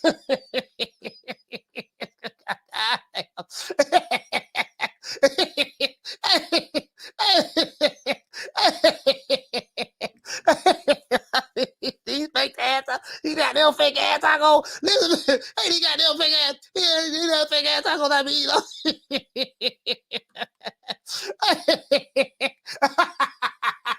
Hey, y'all got me, man. Let me just have me over here eating these fake tacos, man. All these years, man. I've been eating tacos since 1970. I've been eating fake tacos since 1972. I've been eating fake tacos since 72, man. So you see what happened, my brother? See, the white man fooled me. See the man had me thinking all these years that I was eating the real tacos. Only to come to find out that I've been eating the fake tacos all these years. True. Boy, I be damn, boy. I be damn. All these years, boy. Oye, I said es no ser para tanto conmigo. You know what I mean? No está enojado, no estoy enojado con Taco Bell. I'm not upset. It's not a big deal. It is what it is. But I've been eating the Buddha Dean tacos. That's all I'm saying.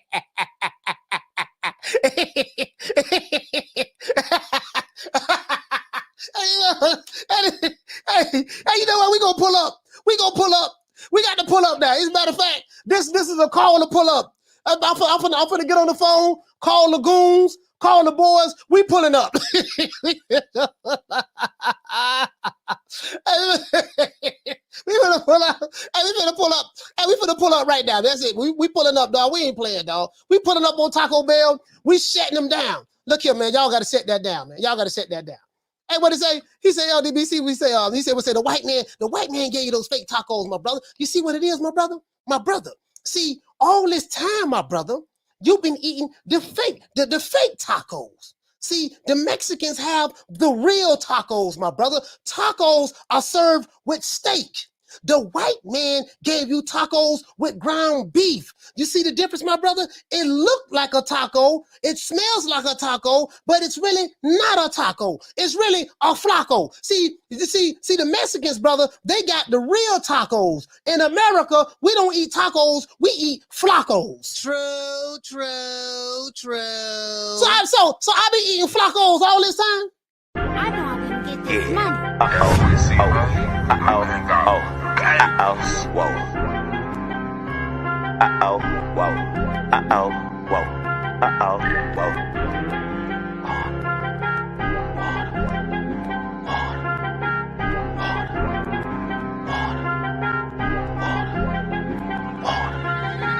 Talking water, water, water, water, water, water. My bracelet costs about 40 and my necklace costs a quarter. Talking water, water, water, water, water, water. I go stupid like I'm Boosie. All this jury got me foolish. All this water, water, water, water, water, water. All of these diamonds, they bright, so you gon' see me at night. All of this water, water, water, water, water, water. Now I be triple, triple, Water, water, water, water, water, water. When your daughter see this water, she gon' let Boosie record her. Them little niggas in the A, they making deals off the wall.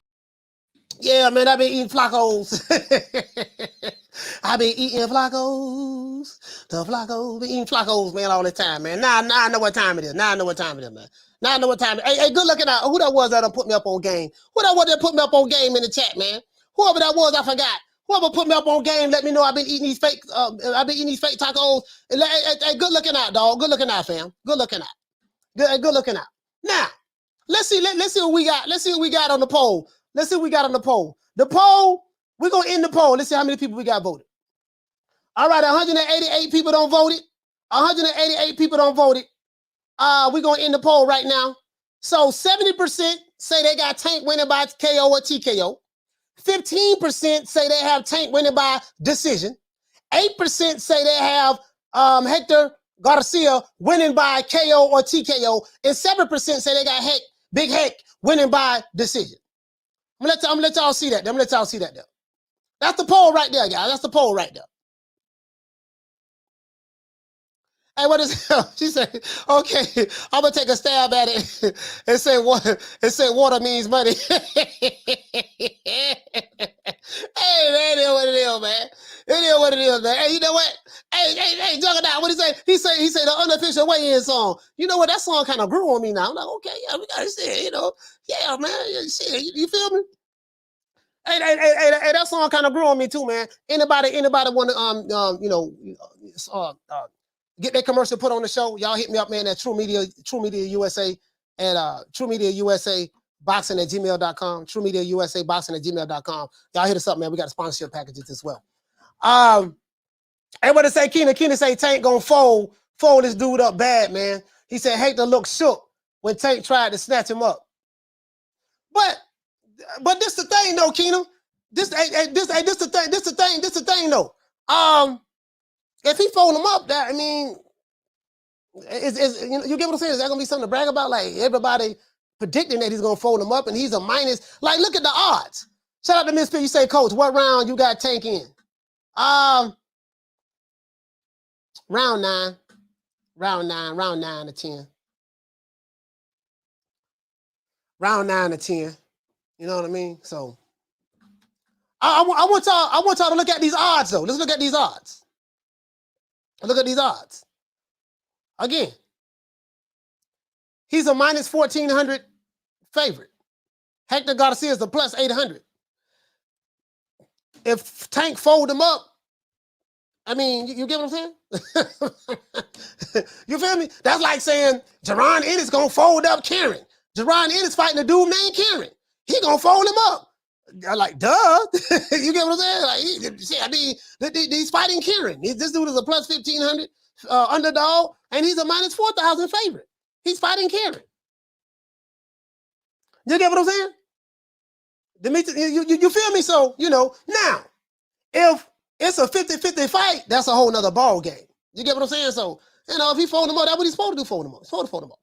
Shout out to Tommy Gunn. You say, shout out to Tommy Gun. Hey, okay. He say Tank look like the jellyfish from Shark Tale. You know what I got to do? I got to go back and listen. I got to go back and go back and look and watch that weigh-in again. I got to go back and watch that weigh-in again, fam, and really see. Cause I want to see what y'all seeing. I want to see what y'all seeing. You see what I'm saying? I need to go back and watch that weigh-in again. Shout out to West Side. He said his mom really named him Karen. Yep. Like for real though. Él es muy confiado. Mira, ya tú sabes que tú puedes hacerlo. Aunque tú no tienes una pretty rough contra Tank Davis. But yo creo que tú le tienes fe, you know, in your capabilities. Y entonces, you know what I mean? You gotta, you know, you gotta make it happen, Heck. Big Heck. You gotta make it happen, Heck. Big Heck, I don't know, man. You know, they might say that you're fighting in DC. Hey, you know what? hey, check this out. He fighting in DC. Is there any chance that Big Heck can pull off the upset? Is there any chance that Big Heck can pull off the upset? You know, Big Heck come up in there, man. La República Dominica. Big Heck come up in there, letting them paws go. Bap, bap. You know what I mean? Is there any chance that Big Heck can, you know what I mean?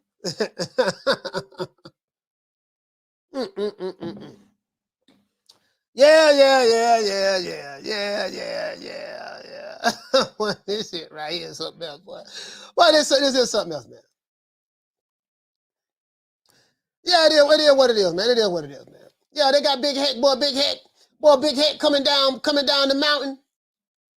Big Heck coming down the mountain, boy. They say Big Heck got that hammer from Thor that he brought from Thor. He coming down with that hammer in DC. He like, look here, man. Everybody picking Tank. They said I'm a minus 1,600. I'm a plus 900. Underdog. He's I'm gonna show y'all what's happening. And what they say West Side, he said he need Hibbity in his quarter, coach. Hey, Hibbity ain't no trainer though. Hey, West Side, Hibbity ain't no trainer. Hibbity a fighter. Hibbity want to get in the ring and let them paws go. Hibbity want to let them paws go. That's what Hibbity want to do. That's what Hibbity want to do. Hibbity want to let them paws go, boy. Hibbity gonna be like, yeah, put the hand again. What's up? Hibbity throwing blows from the first bell, from the first round, from the sound of the bell all the way to the end of the bell. Just imagine somebody throwing blows for 3 minutes straight. Just choking them too. I'm talking about quick. I'm like, boy, shoot. Everybody say, damn, I can't believe it. Hector, yeah, did y'all see these fight purses, bro? Hector getting paid $350,000, guaranteed.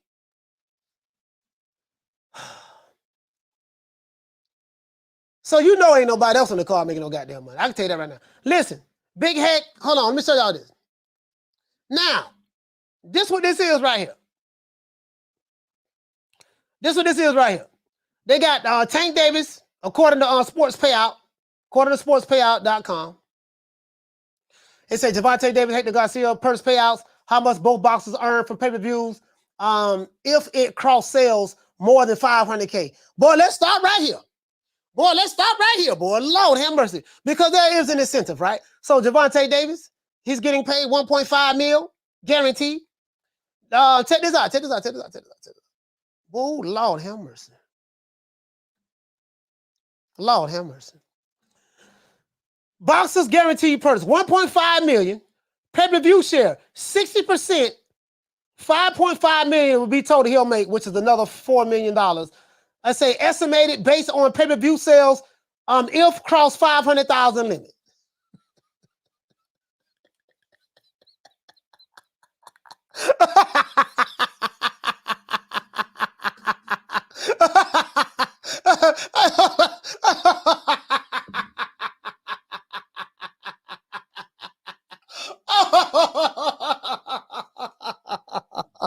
Boy, I don't think y'all get it, boy.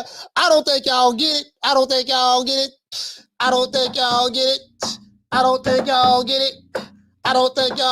Boy, Lord have mercy. Let's read this one more time.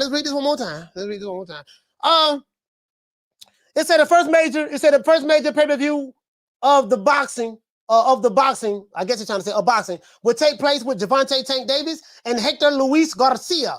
boxing sources, I don't know who the sources are, reported that Davis will fight 3 times this year in 2023. We will find out. More probably, he will be fighting one of the long time awaiting opponents, Ryan Garcia, if terms and conditions are settled before the fight. Let's stop right there. Let's stop right there. Let's stop right there. Let's stop right there. You heard it now. Remember I kept saying, I don't know what this fight, this Tank Davis and Ryan Garcia fight is going to happen after we found out what Oscar De La Hoya said. When Oscar De La Hoya gave that interview and he said, hey, look, yo, man, yeah, we have agreed, to the terms, but now we have to work out the rest of the details and the particulars. Remember he said that? Hold on, guys, hold on. Now we got to work out the rest of the details and the particulars. Sorry about that. Now, remember, so and I kept saying, look here, man, look here. What are the particulars that they need to work out? What are the particulars that they need to work out? But let's stop right there. Let's stop right there. I don't want to jump all over the place. You know me, my ADD don't kick in. Now, boxing sources reported that Davis will fight 3 times this year. Yada yada yada yada. It say that he will fight. More than likely, he will probably be fighting Ryan Garcia. The key word here is if terms and conditions settle before the fight. Big word, the big word right here is if. If. So, because I was under the impression that shit, the fight was a go and everything was good. Only to come to find out it wasn't. Shout out to Donald Banks. Hey, okay. We're dropping that quarter of a bam dub on your boy. Hey, Leroy. Super chat received. Playtime's over, boy. What does that Donald Banks? He say, so I know Anthony fight got canceled. But my question is, did Lamont fight get canceled too? No, not that I know of. Not that I know of. I don't think Lamont Peterson fight is canceled. Anthony Peterson fight got canceled for something else.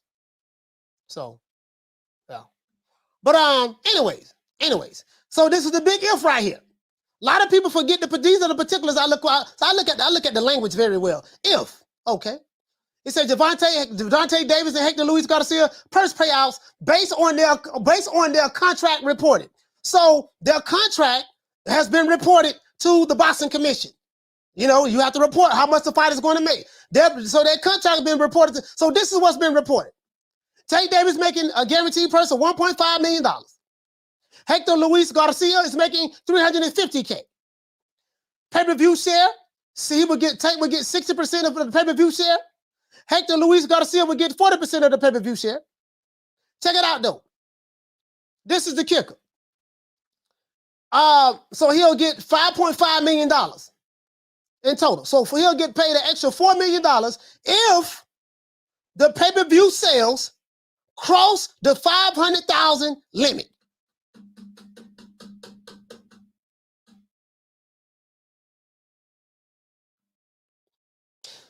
Now, let me show y'all how this works. If the fight does 500,000, which it won't. If the fight does 400,000, which it won't.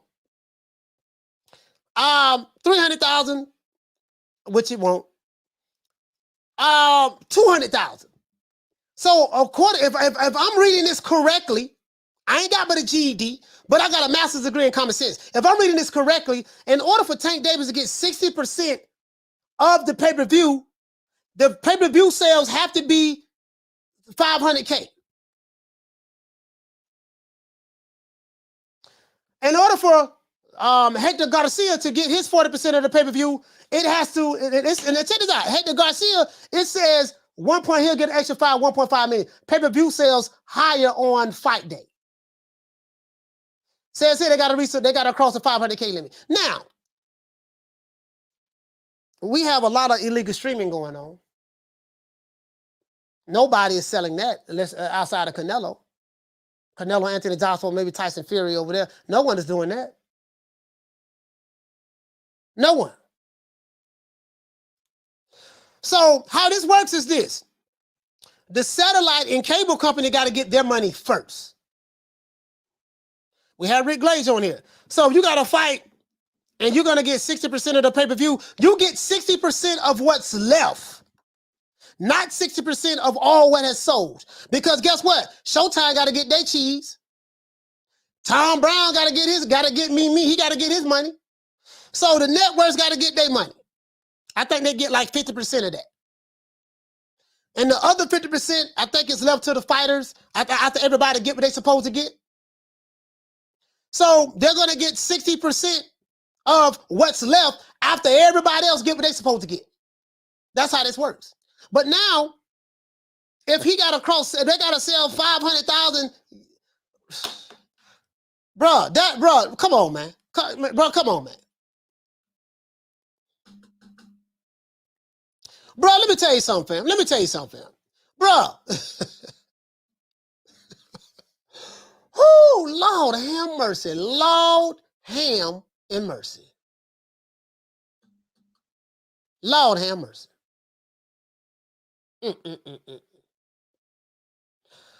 Boy, that right there, boy, that's something else, that boy. That's something else, that boy. Tank Davis is a cash cow, but he's getting a guaranteed payout of $1.5 million. I've never in the history of boxing that I've been watching boxing seen a cash cow get such a low guarantee purse ever.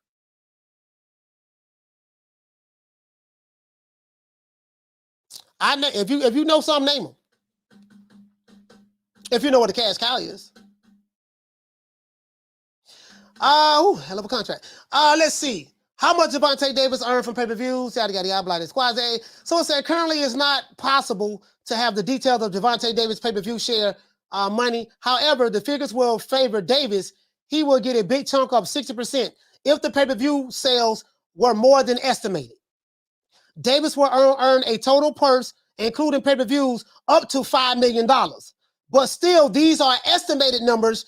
These are estimated numbers. Depends on how pay-per-view sales completed on fight day.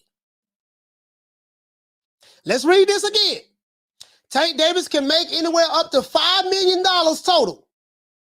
But according to this article, currently it's not possible to have the details of Gervonta Davis pay-per-view share. However, now listen, we're not even talking about the other fighters. We ain't even talking about Rashidi Ellis and Demetrius Andrade and Jerron Ennis. They ain't making nothing. They're not making they ain't making nothing. But let's continue. It say if the pay-per-view sales were more than estimated. So my question is, what are the estimations that Showtime is looking for? What are the estimations that this fight should do? Davis will earn a total purse, including pay-per-views, up to $5 million. But still, these are estimated numbers. These estimated numbers depends on how pay-per-view sales completed on fight day. I don't know about all that. Boy, this sounds like some record industry stuff right here. Hold on for 1 minute. It says 600,000. So check this out. They broke it down right here. They say 600K sales in the UK and in the US will bring 4 million estimated extra payments alongside guaranteed purse of 1.5. Okay, so if they're selling this fight overseas, then I can see that. If they're selling this fight overseas, we'll see how that works out. We'll see how that works out. Boy, this Lord have mercy. Carter, what's your name? Where you calling from? What's up, Coach? Just get inevitable. D-Block, D-Town, D-City, D-Ville, Baltimore. Your boy got problems. I just want to let you know. Your boy got problems. What can I say, man? What can I say? What can I say? I'm going to tell you a little secret, okay? This is D-Block. This is D-Town. This is D-Ville. All right, Baltimore. I know you hate me. But all I'm trying to do, Coach, all I'm trying to do is speak the truth. You know what I mean? I want people to open their eyes. I've been telling you since last March, Coach. I want people to see what's really going on. And if that takes me to be the man to get thrown at, just like Shannon the Gannon, always dodging me, never want to answer my questions. Yeah. Or Ryzen last night, I was on their podcast and I was telling them, y'all do know that Tank Davis don't make this amount of money. And then, I guess it was the guy that's called Smoothie King. He answered me and he said, Smoothie King, just want to say holla back at you. And then he was telling me that he said, You know, that's a lot of money. He's making more money than me. You know, but that's the mindset of people that I understand and I respect. You know, he is a great fighter. I gotta give him respect for that. But please don't come at the boxing community and tell us that this guy is right there with Canelo, right there with Joshua. He's the lone star they got right there for PBC. You still got Errol Spence Jr. And even Errol Spence Jr. getting paid a little bit. No, he's getting paid almost. No, he's getting paid more. Now, 1 point. We're 1.5, 2.5. Yeah, guaranteed. That's what he's getting. But if you could tell me that a semi-retired fighting Terrence Crawford, which I do give Terrence Crawford pure credit. If you could tell me that Sean Porter can make more money than you, or Shakur Stevenson, that is not even entering, you know, into his cusp at a young age, and it's making more money than what you made at that same time, and we got problems. Dang, you got problems. You need to. I don't understand. Maybe it's the leftover contract from Floyd Mayweather. It could be. I don't know. What you think about that, Coach? I mean, you know, it is what it is, man. I mean, you know, they got them back-end contracts. The back-end. Boy, they got them back-end contracts on death row, boy. Yeah. That's some red from the 5 heartbeats. Boy, bro, Lord have mercy, bro. Coach. Man. That's a 2-part contract right there. Well, what the hell? It don't make no sense, man. But I just want to let you know, Coach, that I want you to. That's why I'm glad that you are open-minded and you can see when you know people are really trying to say things, the facts will come out eventually. You come, like you say, Coach. I'm gonna come at you with my receipts, right? I ain't gonna come at you with false narrative. Tank should be. So right? Tank should be. Again, I don't get none of the money any goddamn way. I don't give a fuck. But I'm just saying. Me neither. I'm just saying that. I'm saying that. Don't lie to me. I'm saying that. Bro, I'm gonna tell you something, bro. I don't get the logic. I don't get the logic. Because you hear these guys on social media, they argue about these fighters' purses. They argue about how much money their fighter is making. And they talk as though they are making that money with them. And I'm like, dude, okay, I hear what you're saying, but these white folks are saying right here, it's on record, this guy's getting this. And so it's not adding up. And it's not adding up what you're telling me. I've seen, it's just not adding up. Now, talent-wise, yes, phenomenal talent, but some ain't right with the math when it comes to the business. You know what I mean? From I mean, he should be doing. I think he's grotesquely underpaid. I think he should be doing at least anywhere from $5 to $7 million guaranteed on top of 60%. On top of 60%. That's a rookie contract. Hey man, that's all I'm saying. NBA players make more than that, and they're rookie season. Anyway, one more thing before I roll out. I want to thank my mom out there. I want to shout out to my mom because I called her and I told her, Mom, please find out what this Tank Davis, Hector Garcia, how much they're gonna get paid. And she just got right on the computer and she went right because I'm working, so. And I just want to give a big shout out to my mama out there from D Block, Isabel. Mama, you know I love you. And I want to say one more thing. Rick 10, in the comments, I want to let you know, man, you kind of starting to sound to me like you are Wakanda, man. Undercover Wakanda, because I be seeing you on Shannon the Gannon, baby. Holla at you later. So D Block, D-Town, DC, D-Ville, Baltimore. You better not pay that $80. Peace. Yeah, I got quite a few Fag Nine subscribers over here. I got quite a few Fag Nine subscribers over here. They love me. They love me. But yeah, man, all I'm saying is, bro, like, I don't get it, bro. I don't get it, bro. I don't get it. I don't get it, bro. Bro, I tell you what, put it this way. If Tank Davis were signed to Top Rank, do you know what we would be hearing right now? Man, he got a slave contract. The slave master Bob Arum, only because he's white, Jewish, right? The slave master Bob Arum pimping the black men, pimping the brothers. He got a slave contract.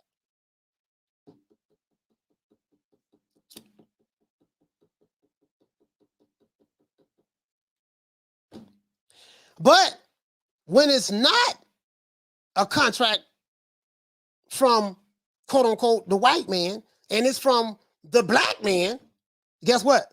There's no such thing as a slave contract. So I point out the hypocrisies and the double standards. That's all I do. I point out the hypocrisies and the double standards.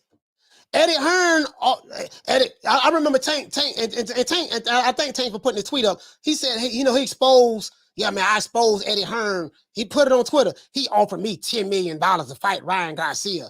I ain't taking no $10 million. That's a slave contract. Slave wages or something of that sort. 10 million guarantee. I laugh at money like that.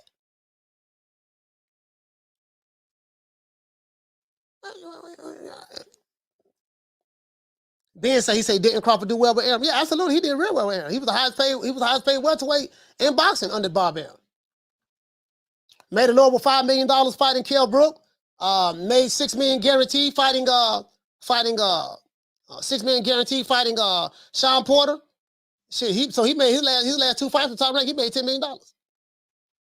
Guaranteed. You get what I'm saying? So, yeah, again, I don't give a damn, but it is what it is. All I'm saying is Eddie Hearn, $10 million. $10 million, this and that. Gervonta Davis, this is my opinion. Gervonta Davis, this is my opinion. I don't care. But Gervonta Davis, there's no way you can tell me that a guy who you tell me is the cash cow of boxing. He's the cash cow of boxing. According to what they say online, how can a cash cow get a guaranteed purse of $1.5 million? If it was Bob Arum, if it was Eddie Hearn, and Tank Davis was signed to one of them, getting paid $1.5 million guaranteed, and have to sell 500,000 pay-per-view buys in order to get 60% of the pay-per-view revenue after the networks get their cut. 50% of that go to the networks. We will be hearing Slave Master, Top Rank Toby, and all kind of stuff. But when it's Al Heyman, we got to be loyal and this and that. I'm like, bro, like what? And see, this what happened when you do skin color politics. When you do skin color politics, and when you do narrative-based politics in boxing, that's just what it is. I just call it the way I see it. True.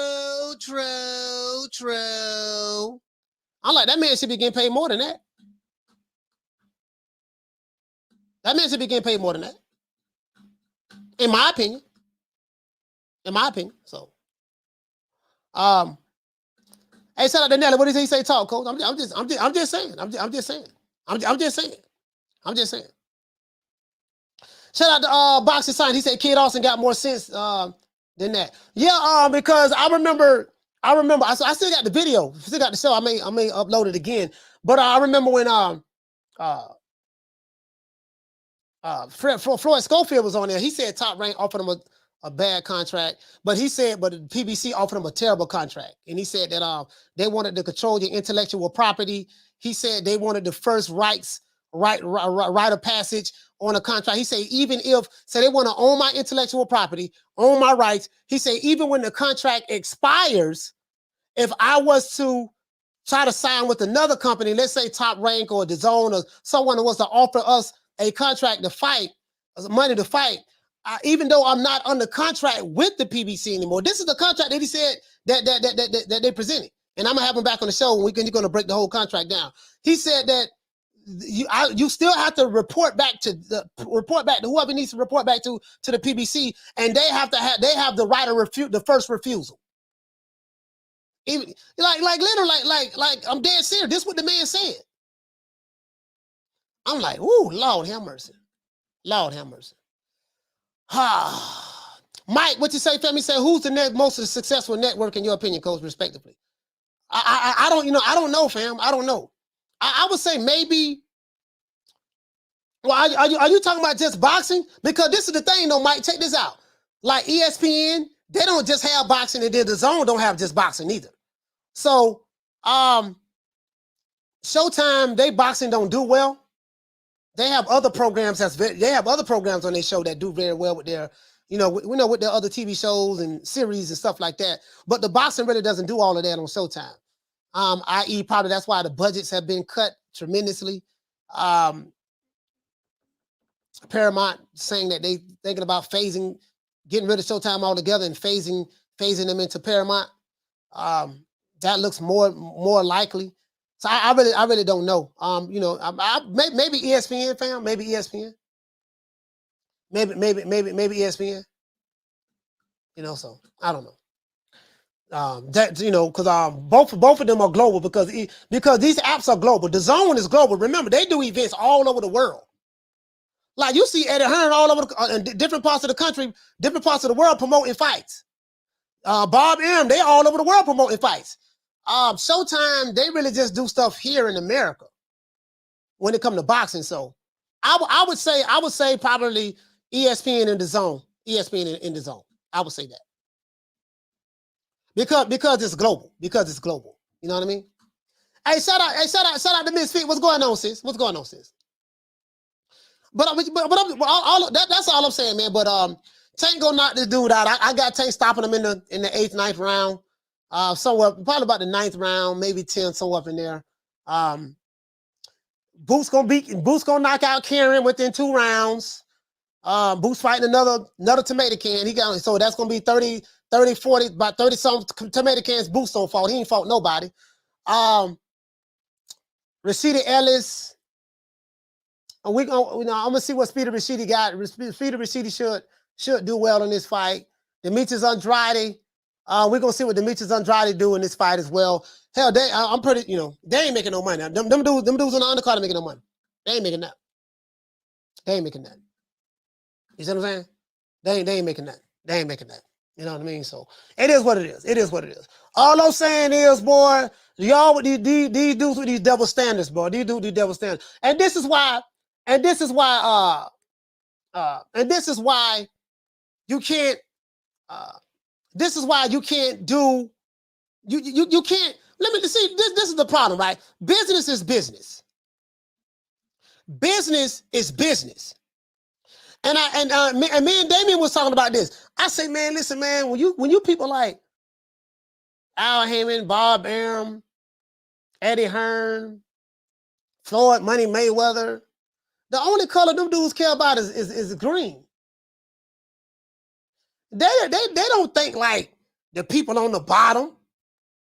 They don't think like, every day your mind on racism. That's what racism did to me. Dude, you do know that 20 people just got shot and killed in your community that look just like you. Racism, white supremacy, like them dudes, that's racist. What they doing is to Floyd and this and that. Floyd, listen, I seen Floyd get disrespected by Conor McGregor on stage. Dance for me, boy. Remember Conor McGregor was rubbing him on the head? Dance for me, boy. Floyd sat right there with a nice smile on his face. He didn't care. When you in that tax bracket, they don't care nothing about what the little people on the bottom think about. The poor people on the bottom, the poor people of color. You can't get past this. They own to greener pastures. They're in a different tax bracket. They are in a different class than you. So they don't view the world through your paradigm. You view your paradigm is skin deep. They view the world in a total different paradigm. They go all over the world and all that stuff. Doing business with different races and nationalities and ethnicities around the globe. Why you on here being the YouTube Huey P. Newton? Floyd and Al Heyman and them, they rubbing elbows, and Bob Arum and them, they rubbing elbows with presidents and Fortune 500 CEOs of hedge funds and stuff like that. 9 times out of 10, they're white. I just, I just gotta call it the way I see it, dog. Gotta call it the way I see it. Now I know that this may not sound good to Wakanda in the revolution, but the fact of the matter is, this is the reality of the situation. While you're watching Dr. Umar, Sinetta TV, and all of that stuff there, getting your revolution on, Floyd and Al and all these other filthy rich African Americans in business, that while you getting your revolution on, they getting their money because the only color they see is green. They in a different tax bracket than you.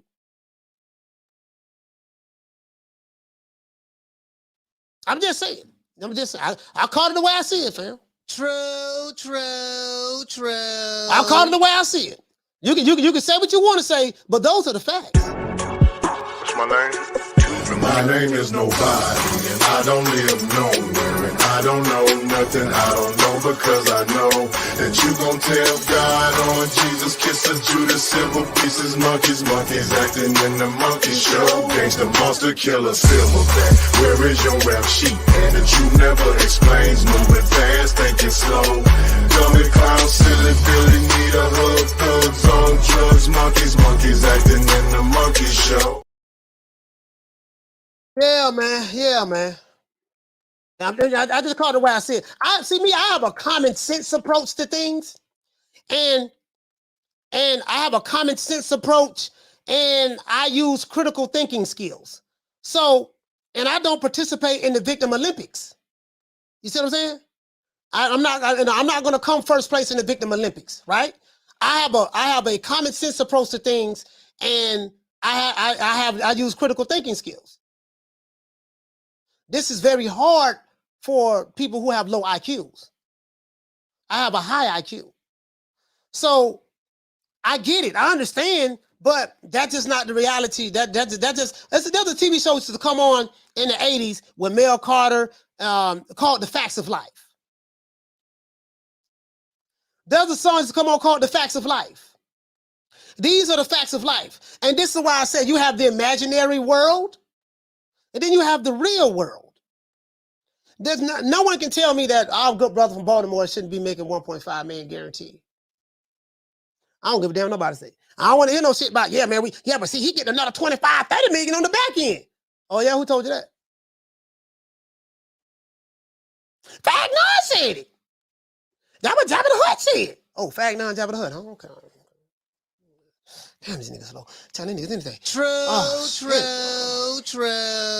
It is what it is, man. It is what it is. Let's give everybody a round of applause.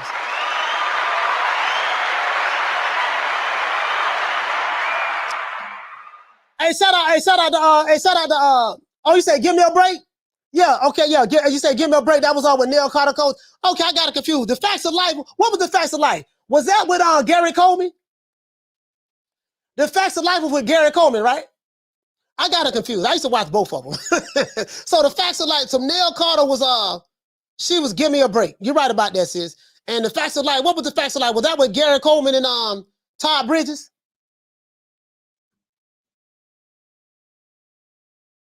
Okay, all right. Yeah, I had a mix up. You're right with Kim Fields. You're right about that. I had a mixed up. It's been a long time. So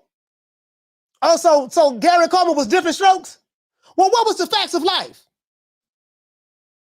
What was The Facts of Life? What was The Facts of Life? Was The Facts of Life with the white women, with all the teenage girls and I think that was like in a dormitory or something, in a house or something. So The Facts of Life? Okay, damn, I'm getting all these shows confused. So The Facts of Life was all Kim Fields was in that. Facts of Life. Okay. Give Me a Break was Mel Carter. Write this shit down. I'm getting the shows confused. You know me, man. I'm shit. You know. Give Me a Break. And then Different Strokes was Gary Coleman. Okay. All right. I got it now. Well, you know what? I think all of these shows were created by the same writers. He said, Coach, you be on your big facts game. I got the shows confused. So I got The Facts of Life mixed up with Give Me a Break. And then I got Give Me a Break mixed up with Different Strokes. Then I got Different Strokes mixed up with The Facts of Life and Give Me a Break. But y'all know what I'm talking about. True. All right, I play a mess up. Y'all know what I'm talking about. Y'all get my point. You get my point. The facts of life. Facts of life. Hey, Dodge J he say smoking on that hood green, coach. Yeah, you know, I smoked on the Knicks. I smoked on a Knicks sack before the show started, but that's neither here nor there. True. I smoked on the Knicks sack before the show started. That's neither here nor there. All right, let's give everybody a round of applause, man. I gotta get ready to go to the movies.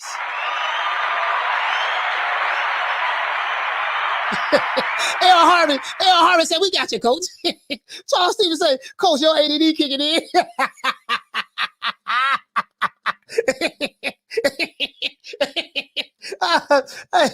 He said you sure didn't mix up what's happening in that.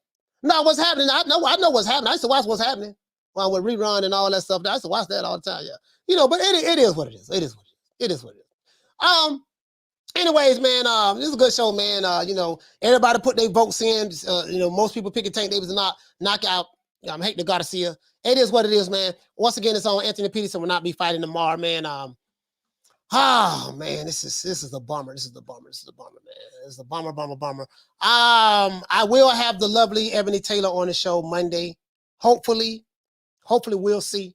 You know what I mean? I'm putting that out there. We'll see, man. So yes, we will be going live tomorrow. We will be going live tomorrow. Tomorrow we are going live for the fights. We will have a live fight party tomorrow. So be on the lookout for that. Be on the lookout for that. He said, what did he say? He said, boxing side. He said, Coach, you should take edibles. No, I can't take no edibles. Edibles too strong. He said, watch Wakanda Forever. Me and my homies were dying laughter. Yeah, I heard Wakanda Forever was nothing but a feminist movie. It was an unrealistic feminist movie. That's what I heard it was. You know what I mean? I heard it was a feminist movie. You know, I heard it was feminism and woke. And I don't like woke. I don't like the woke culture, the cancel culture, and I don't like feminism. So I'm like, once I heard that, I'm like, nah, I'll pass. I check it out. I'll check it out a little later. I'll check it out a little later, man. I ain't into all that there, man. It is what it is, man. Once again, this song is that boy Coach Malachi Williams signing out. True Media Today, USA Boxing. And to the ops, to the fag nines, to the meter maid, that whole ass nigga Drew Titan, Officer Drew Titan, to the meter maid, and to boyfriend BF. To you guys, this is a special PSA message, not only to you, but your slow ass subscriber. Look, fuck you, fuck the plane you flew in on, fuck them shoes, fuck the socks with the bell on it, fuck them cheap ass cigars. Fuck your yuck mouth teeth, fuck your hairpiece, fuck your chocolate, fuck Guy Ritchie, fuck Prince William, fuck the Queen. This is America. My president is black and my Lambo is blue, nigga. Now get the fuck out of my hotel room. And if I see you in the street, I'm slapping the shit out of you. Yes, sir. Once again, this song, man. It's about Coach Malachi Williams signing out. It is what it is, man. You know me, man. You know, we like that. We so petty over here. Man. We the only channel. We make the ops watch us religiously. You gonna watch me? They're gonna continue to watch. You get what I'm saying? It is what it is. I want to thank the whole hood who came out here. I love y'all. I did this for the hood. Y'all know I beat that boy. Yes, sir. It is what it is, man. Who is DJ Quick? No, I ain't saying Kick Capri? I didn't say Oh, you must be Jimmy Walker. Blue, you ain't nothing. You don't deserve nothing. You don't get nothing. You get what I give you. I got a contract between me and you that say you do what I tell you to do. Therefore, shut the fuck. Don't say nothing. Don't speak to me. Don't look at me. I tell you something. Money. You know, I just said. Blue, if I raise up, gonna be trouble. Trouble. I'm walking off. It is what it is. Once again, it's home. I'm gonna holler at you guys, man. I'm gonna see you guys tomorrow night, man. We're gonna have a fight party. It is what it is. You know what? Today's Friday, right? Every Friday, what do we do? What do we do every Friday? Oh, we do this Patrice Russian style. Patrice Russian Friday. I'll holler at you guys, man. I see you guys tomorrow night, man. You know my motto. Don't meet me there, beat me there. Peace. Man, I'm out of here, bro. Let's go.